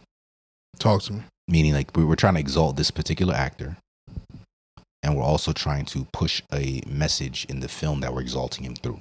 So for Sinners, the actor's Michael B. Jordan, the message is turn away from God. It was very anti, faith. Church? Yeah. Okay. And it empowered our people specifically to look at it, like, in a negative way. Shout out Sammy. Yeah, he held on to that guitar and still was playing it all the way to the end. He chose it. He chose that over the church. His father's like, don't go there tonight, something bad's gonna happen. Like, it was really... His dad was right. His dad was right, but they showed, like, they flipped it. But they made his dad evil. They made his dad like the, you know, they always put that on Christians too, like, you're so brainwashed by Christianity. But if you look at the film for what it really is, like, his father was right the whole time. At the end of the day, he was right. He was right. And then Moonlight, you know, they're pushing, you know, that particular lifestyle as like, you know, a sympathetic thing and all that. But I listen, again, not my forte. What I got from the trailer is it looks like we about to get our get back for that movie about killing your dad. I forgot the name of it already. I never watched it. I'm gonna watch it though. I haven't watched it yet. No. Forgot the name of it, but I think your mother, that's the name, right? Your mother. I think the mom is gonna be evil. We'll see. Somebody's mom. I don't think so. All right. I don't think so. You don't think Hollywood got the balls? No. Make a black woman the villain? Absolutely. Well, they can do that, but not in this. Not in this context? It's not going to be a black man killer. The white man saving her. That's a strong possibility. And then the last trailer that I saw from my guy, Robert Eggers, however you pronounce this guy's name. He has a movie called Werewolf. He always misspells things for some reason. And GR and I are having a debate. He thinks it's about an actual werewolf. I don't think they're going that route. But knowing his track record, he did The Witch, which was about witches. And that movie has the scariest depiction of the devil to me. What do you look like? I mean, you didn't see him. So you heard him. You saw his shoes. And the power he had over the women in that movie was the who? The women in that movie was terrifying. Watch that movie, The Witch. I never watched it twice. I couldn't watch it a second time. Why? It just. You didn't like how your house fell after? It was too. Yeah, it was too much going on. I was like, this guy was wrong. I watched that in the theater. Oh. I came home. I was like, you ran when you turned the lights on? Something follow me here? Yeah, I didn't like it. But the movie is phenomenal. I didn't even know he was the director at the time. This guy said, nah, but the movie. Yeah, the movie was phenomenal. Yeah, phenomenal flick. Then he did Nosferatu, which is, I think, the best vampire movie of all time now. At least the best depiction of. How did he spell The Witch? I think he put 2 V's. So he's spelling a lot of this stuff in Old English is really what it is. Like Nosferatu. I think that word is just what it is. It's an Old English word. It's an Old English word for like, sucking life out of something. Anyway. Doing what? Sucking life out of something. Got it. And I'm just asking. I didn't say no. I'm just looking at you. You gotta breathe a little hard. I don't know why he did that. And then werewolf, he's spelling it like Old English. Yeah. WERWULF. Yeah. I think it's gonna be about a nigga killing wolves. I'm probably gonna be wrong. It's gonna be about the true depiction of what like werewolf lycanism looks like. Oh, you went the real that's a word. Yes, you did. Yeah, that means something historically. You gonna educate us? Yeah, lycanism is a real thing. Like people who would take on the mannerisms of a wild beast, specifically a wolf, and they'd grow wild hair. They'd have like sharper nails, sharper teeth. Now, is it supernatural? That's the question that a lot of you guys have to, look up for yourself. Me personally, I believe it's supernatural. The moon would come out and they'd lose their mind and turn into this ferocious beast. Sometimes, in the daytime they go back to themselves, but I don't think you ever go back to yourself. I think the movie Underworld in general, but Underworld Rise of the Lycans gives you a good depiction. The original ones, when they get bit, they turn and they never turn back to human. That's what I think more lycanism back then really was. Gotcha. That whole back and forth thing is not real. But anyway. Cool. Yeah, I think it's gonna be great. He did this weird thing, and I only pay attention to stuff because I'm a aspiring director. I want to work under this guy. He shot. What? I want to work under this guy in a director capacity. That's not all that extra stuff. Yeah, but okay, go ahead. Don't do that.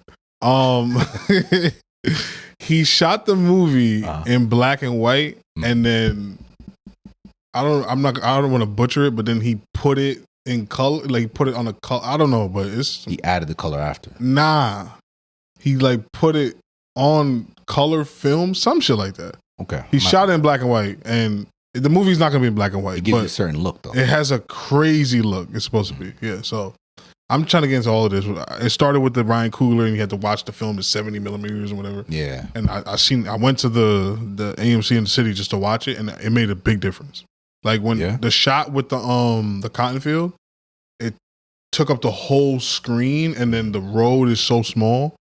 It was different. Yeah, just for that one scene alone. But there was mad other scenes that I could see the difference. Okay. Because I watched Sinners again at home, and I was like, oh, okay, this doesn't look as vibrant. Right. Like in the field, like the TV that I have is an expensive TV, so it wasn't the quality of the TV. It's just the way it was shot on TV versus in the gigantic screen. But yeah, so I'm definitely gonna check this out. Werewolves, they need a comeback. They just need a. This is gonna be good for werewolves. I'm more of a werewolf guy than a vampire guy. They need a buff. They could have done. Well, Underworld kind of killed them. That's the problem. They went too far. But yeah, they do need a buff. Yeah, they need something. A good series where the werewolves are the apex. The apex. Not even that. Maybe the protagonist could be a werewolf who's struggling to learn how to control his powers. Getting his ass whooped. Struggling to learn how to control his powers. Nigga, what power? Turn into a giant wolf, eat shit. What are you talking about? Why would you want to control it? Actually, they tried that with Teen Wolf. They just had a horrible graphic. I tried to get into it too. Why was he playing basketball? Who, the Teen Wolf? Yeah, like you talking about the movie? You talking about the show? And he was playing basketball on the show too, right? I think so. Why would you equate? What about wolf skills? No, he was playing lacrosse. Yeah, okay, maybe that makes a little bit more sense. Nah. Actually, no, it don't. Football. But what about wolf skills translates to basketball? Their leaping ability, their speed. Nigga, you can't dribble with claws though. Yeah, that was wild. He's definitely popping. Yeah, like come on, bro. Yeah. It's not the sport I would choose. Nah, you're right. Maybe combat. Yeah, like slice people to death. Nah, you can't do that either. What sport would a werewolf do? Like what sport would a werewolf do? Hunting. That's the greatest. That's not really a sport. Come on, gang. Golf is a sport? Not really. Okay. All right, you're consistent there. I'll give you that. No offense to the golf followers, but it's not the reason. And we've talked about this. I define a sport as a sport. A sport is a competition where you can affect your opposition. If you can't affect them, really, then this is like an activity. They're not gonna like that. They're not gonna like it. But it is what it is. And I said what I said. They're gonna call us all kind of broke.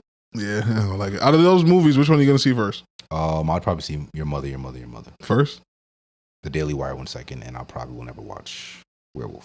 Why not? I'll let you tell me about it. Nah, you gotta go watch Nosferatu, bro. If you watch Nosferatu, you talking about stuff's following you home? Nah, there was that one movie. It was that movie was dark. I don't have time for a 30-day fast. Can I tell you how the witch movie is, bro? That shit starts off with the family getting. It's like old, like I think it's America, but it's like colonial times, and the family gets kicked out, like whatever city they was at. So they living in the woods by themselves.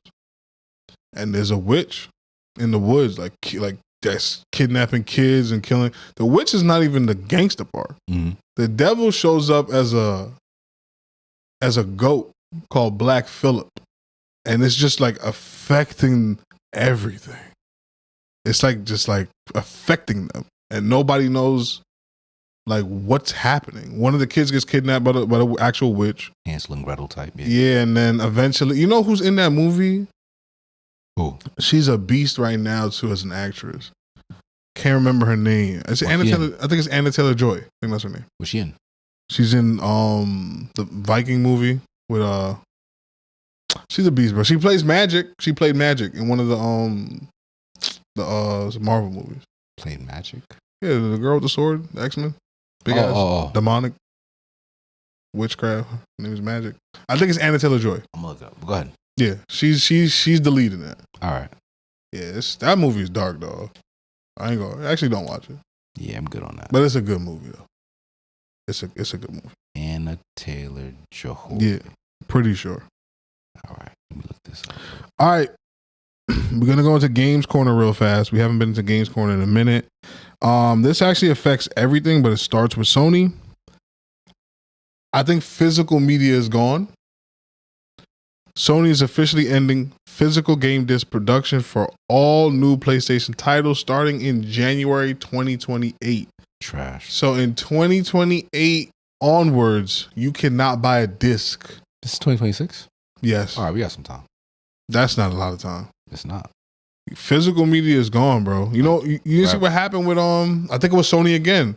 All the movies that they downloaded, right, that you just bought. Some, like, let's say they were all Warner Brothers movie.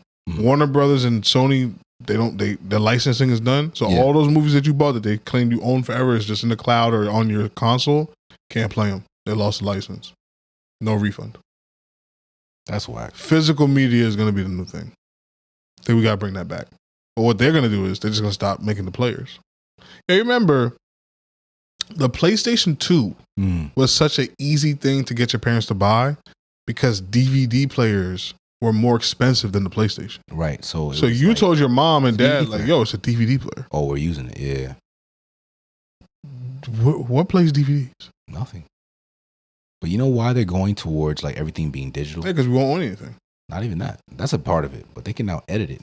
Oh yeah, that's a fact. And let me go watch my old shows from the 90s. No, we took that joke out. I didn't know that Steve Urkel had a boyfriend in this. Yeah, they started to change things. That's rewriting history. That's the other timelines. They just changed stuff, like the whole Mandela effect. It's not really a Mandela effect. They just changed it.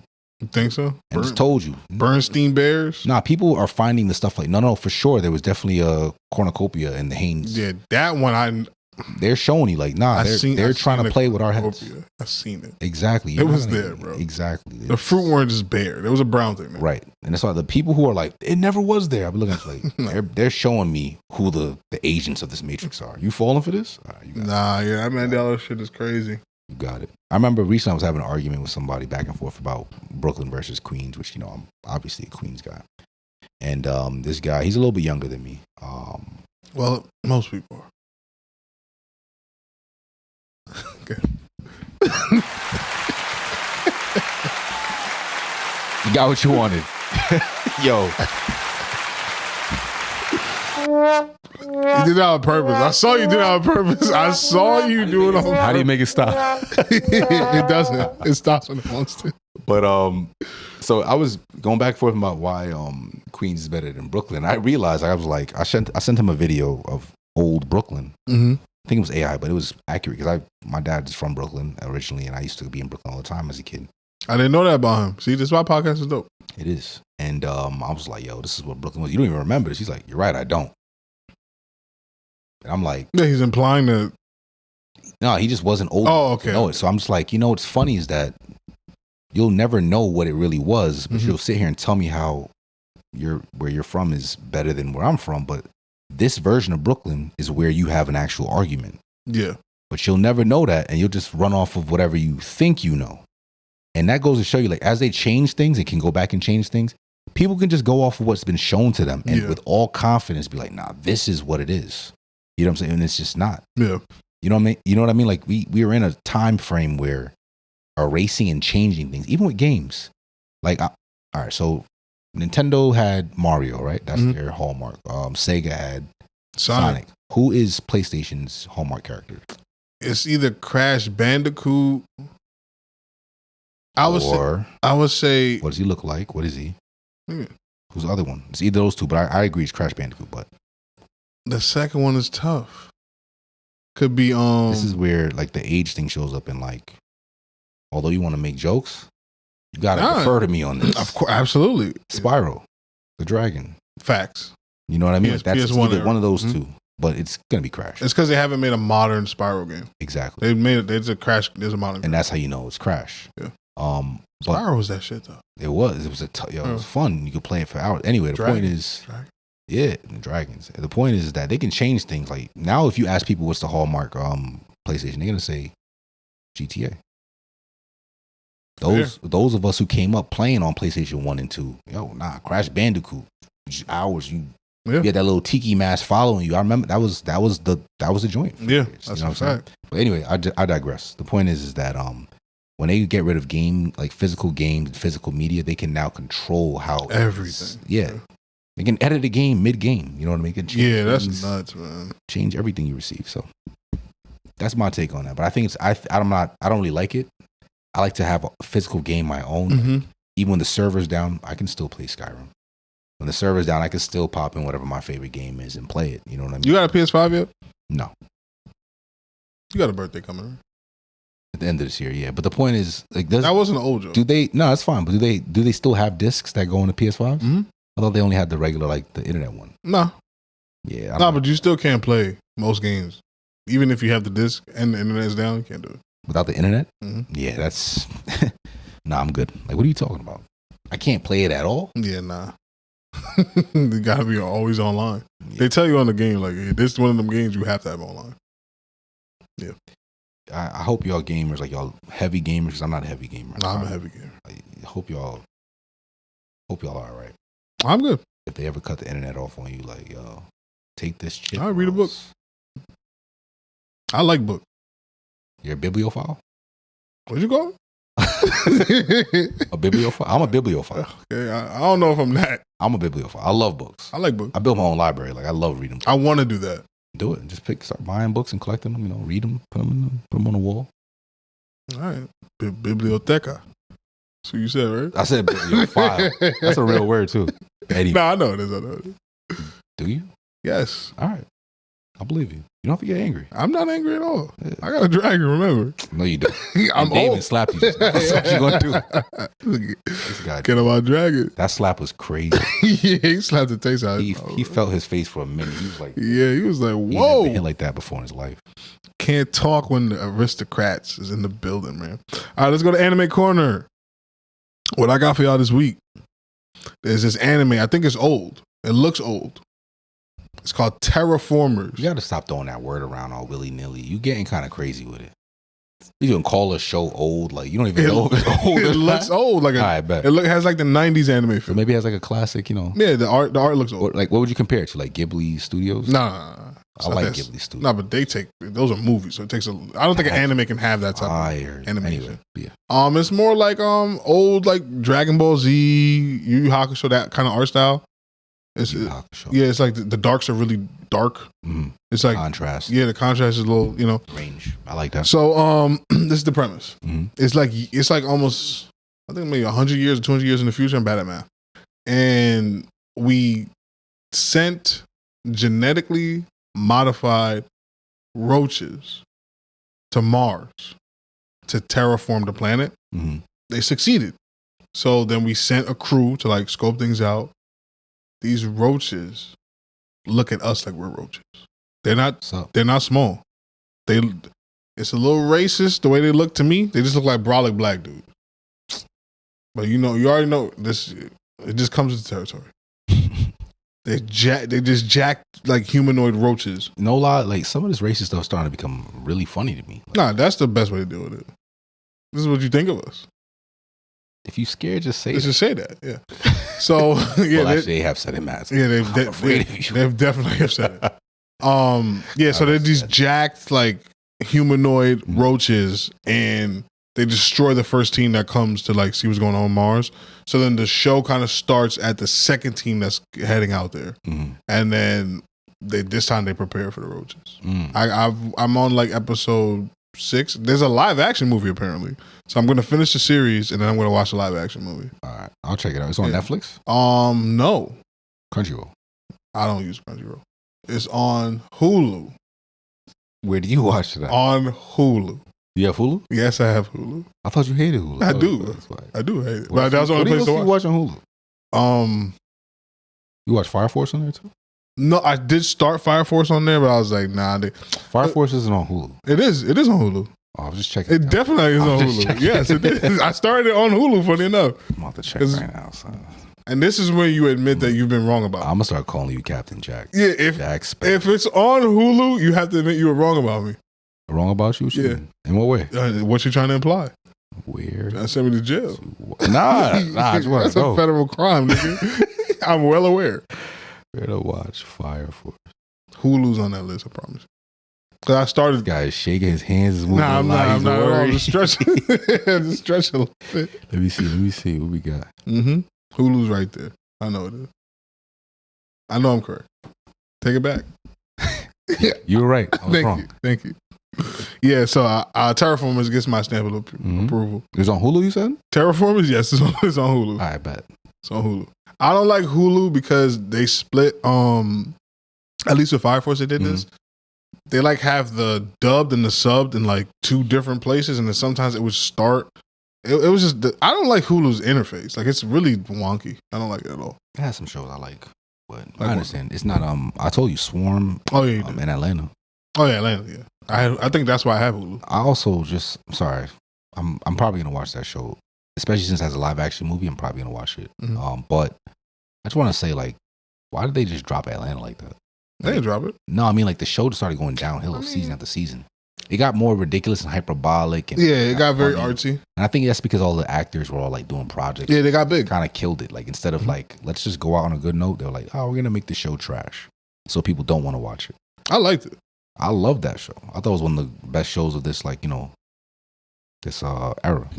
I like that a lot. Especially season one. Season one was really good. And then, anyway. I think they all just got too big because Donald Glover was already big, but the rest of them. Keith Stanfield, Paperboy, I don't know his name, and Zaza Beetz. Paperboy's just got a big role in something. Yeah, he's doing well. Like a really big role in something. Can't remember what it is. Good actor. Zest Monster. Excuse me? I'm sorry. I had to do Brian Tyree Henry. He recently just got something. He's a good actor. He was just in a film with and I know this side. I know they're trying to exalt him because he was in a film with Brad Pitt, bro, on that train joint. I love that movie. That movie's good.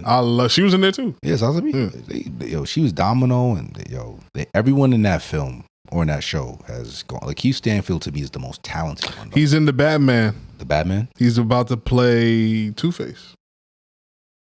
Say something. That's a black man. Say something. They love this guy.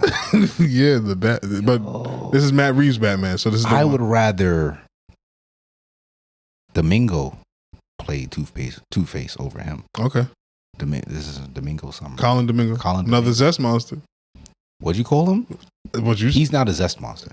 He absolutely is. He's not a Zest Monster. He's just good at hiding. That was a wild thing for me to say. No, I don't want to disparage black men, but thank you. But I'm just following Paperboy is a Zest Monster.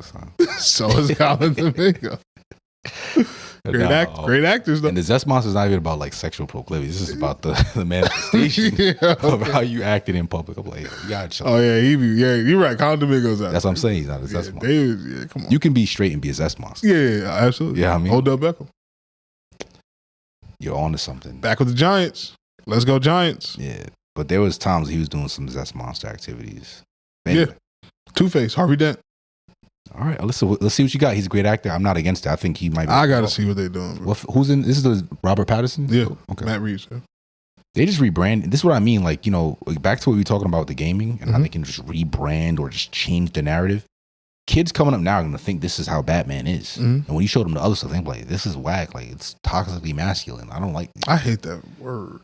Because there's no such thing as toxic femininity. What is Why is it only a one-way toxicity here? There's clearly, if there's toxic masculinity, there's toxic femininity, but they don't balance it out. No. But you're 100% right. That's a hateful word, to be honest. Anything anime corner for you? No, not right now. I got to get back to you guys on what I've been I'm watching. I'm watching Castlevania. It's really old, so I know you guys already saw this, but we'll talk about that another time. All right. All right. So before we get out of here, GR, you had a request. I did, but I think I'm gonna change up on that. Word? Since we're talking about getting slapped and stuff like that, okay. I want to actually ask you based on. I'm gonna ask you two ways because you already kind of touched on it. And we'll leave it here. Let's go back to Westeros real quick. Mm-hmm. How long do you think you would survive? In original Game of Thrones, you do not have a dragon. And I'm going to set it up. In original Game of Thrones, you are an ambitious first son of a noble house trying to climb his way up the ranks. Okay. You are associated, you're a black man, so I'm going to say you're associated with the Kingdom of Dorne. Okay, so I'm foreign. All right. Matter of fact, no. You're associated with the Tullys. Okay. How long do you think you would survive based on your personality and how you're moving and things you can handle? You are in the court. You are the Tully that they sent in the courts of King's Landing. Okay. Around the time where Joffrey is now. Joffrey? Changes everything. How long do you think you're going to survive? And tell me why you would or wouldn't survive and at what point you would probably be gone. So I'm there. Yep. This is Ned. Ned is there, or he's already dead. Ned is about to die. Oh, I'm dead. Why? Because I'm just gonna speak up. So Ned is about to be beheaded. I'm going, whoa. Oh yeah, you're dead. You're getting packed in the first, for sure. Who is this nigga? I'm gonna point at the king. Everybody's gonna go, you're done. Are you serious? You would really do that? Like I'm talking about you, a John. AG. You're really gonna do that? Let me land. Go ahead, land. And then I'm gonna be like, your head gonna land right next to your feet. But go ahead. The House of the Tullys. Yeah. Oh, you right. The fish. We don't respect this bastard. That's a fact. He's a bastard. But they sent you to parlay, kind of like right, Ned. First. And Ned is an honorable man because this is the reason why he's in the situation he's in. All right. I think if Ned had backup, like at least one other person to be with him. That was supposed to be his guy. Yeah, but my man wanted Ned's wife, so he was cool with letting him get packed. I think me and Ned, with the power of the Tully house, because my house is gonna be kind of tight, but they're gonna respect it because this is the North. This is a big kingdom. Ned. Okay, yeah. You guys are related. Y'all are married. Yeah, so I'm backing up Ned, and I think if he had one other great house to at least back him up, because Robert is dead, and a lot of people didn't like the fact that Robert died, and it's like an open secret that why are these kids all blonde? I feel like, and the Baratheons are strong. I don't think I survive. I think I'm a martyr. I think Jamie like tries to discipline me. I kind of dodge it. I'm like, I seen Aemon fight. I seen Daemon fight. I saw that move coming. Like, what is that? I eventually succumb to like getting jumped, but I think Ned makes it out alive though, and then he goes back to the North, and then the Tullys in the North. We all gang up. You think you can help Ned survive?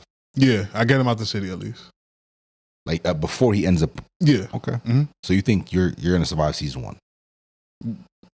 I don't think I make it out that day. All right. I think I die fighting that day. Okay. All right. Now I'm gonna provide you one more scenario. This time you're in the House of Dragons time. Let's get it. You do have a dragon. Oh, you already know. Let's go. You have a dragon. I'm not gonna give you the same scenario. How big is my dragon? You have a medium-sized dragon. It's about same size as who? A little bit bigger than Cyrax. Oh, that's a small dragon, nigga. All right, I'm glad you know. I'll give you. All right, so I'm gonna amp you up a little bit. You got this. Your dragon's the same size as Sea Smoke. Okay. All right. Or matter of fact, you are Adam. Okay. But you're Jamu. AG as Adam. As Adam, yes. Right. So I'm myself. I'm just in Adam's exactly. position. Your father's not claiming you. Mm-hmm. Your big brother is. I'm a bastard. I'm a hole. What's their holes? Hole. Yeah, he disrespect. Your mom died without any kind of recognition. Mm-hmm. You know who your pops is. Yes. He's just looking at nigga and his white family. Dragon ran up on you. This is where the seat is. This is where I'm gonna start it, and you tell me how this goes down. Yes. You on a beach. Cyrax drops down. A queen comes out, starts yelling at you. Yo, you have a Targaryen dragon. Mm-hmm. What is your intentions? What you saying, and we going from there. How long do you think you survive? Where do you think you die? If you die. I think I went out in this scenario. And this is how I play it. Pulled up on you with the dragon. Remember, you bowed. What you doing? Yeah, this is a white woman in this time and era, and I'm a black man. Is anybody else on the beach? No, it's just two of y'all, the same scene. Oh, I'm doing more than bowing. I'm marking my like. What are you doing? I'm in the sand. Like I'm in the sand. Like making your dragon's bigger than hers. It don't matter. All right. I'm making a line. I'm making a spot, and I'm letting her know this is a barrier of protection for you, my queen. All right. I don't even look her in the face. I'll be like, yo, I'm your warrior. I'm whatever you need me to be. What's next? She walks up to you. How close? Puts her hand down. Okay. Did she pass the line? She's saying, kiss my hand to prove your loyalty right now. Mwah. All right. Okay. And all right, so continue. I'm terrified of white women in real life. Because there's no way. Yo, white women tears, the most destructive force on the planet. Although Hightower lost his head. White woman tears, I'm going to say it again, is the most destructive force on the planet. Not me. All right, so then we continue. So now you're in her service. Yes, sir. Everything that he's did, you're going to be doing. Cool. Sure, 100%. 100%. So far, I'm with you. All right, so you're still, basically, you're gonna live his story. Yeah. The only difference I'm going to make is, I don't know how this plays out, but the minute Daemon is gone, the minute he's gone, I think I know where you're going with this. I'm gonna be king. Oh, you getting back? You're out of there. I'm flying my dragon. You talking about he dies? I don't know what happens to Daemon, but the minute Daemon is gone, I'm flying my dragon to King's Landing. Whoever's on that throne, I'm charring them. I don't care who it is. I'm charring them. Aemon's on the throne. Charring him. Vhagar's outside. No, but you see the thing is, see, the thing is, Vhagar is going to be asleep. I'm going like beeline. Like they're gonna shoot their scorpion. It's gonna be such a out of nowhere attack. Remember when Maylee's had all of them? Yeah. And she could have roasted them? I'm doing that. I'm just flying straight there, roasting whoever's there. Now his dragon's dragon, no rider. Vagar is actually up for grabs. All right. Then I'm flying back to my brother. They're all still alive, right? Yeah. Flying back to my brother, and I'm talking to Corliss. I'm like, yo, I just did something crazy, dog. It's so crazy. But this is a moment for our family. Oh, we up to seize something. Yeah. You gotta take this whole shit off of me now. Give me a name. Now I'm Adam. What's the last name? Oh, Valerian. I'm Adam Valerian. Yeah, that's the name. Yeah, and we're about to run. You about to be King Corliss. Let's get it. All right, and we bang out because who's left? Rhaenyra's alive. How is she alive? Daemon's dead. Oh, Daemon's dead. She might still be alive. Okay, well she has 2 sons who are gonna want revenge. Babies. Bayla's still out there. Bayla's on our team. How's she automatically on our team? We black. Well, all right, okay, all right. Well, I'll go with that. Yeah, we're gonna band together and we're gonna take. We know how to lead. These white folk need leadership, and we are gonna lead them. All right, that's how my story ends. So you become the king. Well, my pops is the king. So Daemon dies another way. You're not the one who packs up Daemon. No, I would never. I just think that you're assuming you're gonna run up on Aemon easily. He's gonna be chilling into the thing. You know, Aemon is not. He's not like. Here's the thing: you might go to the castle and he might be in the brothel. Oh no, if he's not, if I fly there and nobody's there, I just apologize. Yo, I couldn't control my dragon. I'm so sorry. I crashed and I leave. They're gonna be like, but you on the other team. Yeah, I left already though. That's how you die, bro. I'm letting you know. That's the moment you pass. That's right. It's a coin flip. It is a coin flip. If he's not there, if he's in the brothel, then I'm packed. That's fair. It's over for you. That's fair. All right. I just wanted to see where you was at. I like that you know your limits in the first one for sure. The second one, you think this dragon thing is easy. Yeah, I'm telling you. Ask Veramax and his rider. Come on, son. Don't do that. All right. Don't do that. Well, GR, I think we did it. We did. It's another great episode. Mm-hmm. We went to Westeros twice. I love the hypotheticals, man. Cast and crew, let us know whatever you want us to talk about. Indeed. I'm going to get those polls up. I don't know what's going on. The social media guy. He's going to have to come to the director's office. Directors have an office? No, trailer. We're going to see what he's about. Bring him to the trailer. The Daemon treatment. Get the polls up. Get the polls up. Yeah, we're going to figure it out. Keep, liking, subscribing. Tell your friends about us. Tell anybody that's into this stuff. We make it funny. We make it light. We also make it serious. GR has levels that he can go to. He's just, he's working it up. You guys have to be prepared. Keeping it light. Keeping it light for now. Working towards it. But thank you for coming on this journey with us, and we're going to be here again next week for y'all. GR, hit him with the, Also, last thing, please, more suggestions on what y'all want to hear about. Absolutely. We need that in the comments, light it up. But as always, God bless, Godspeed, and that is a wrap.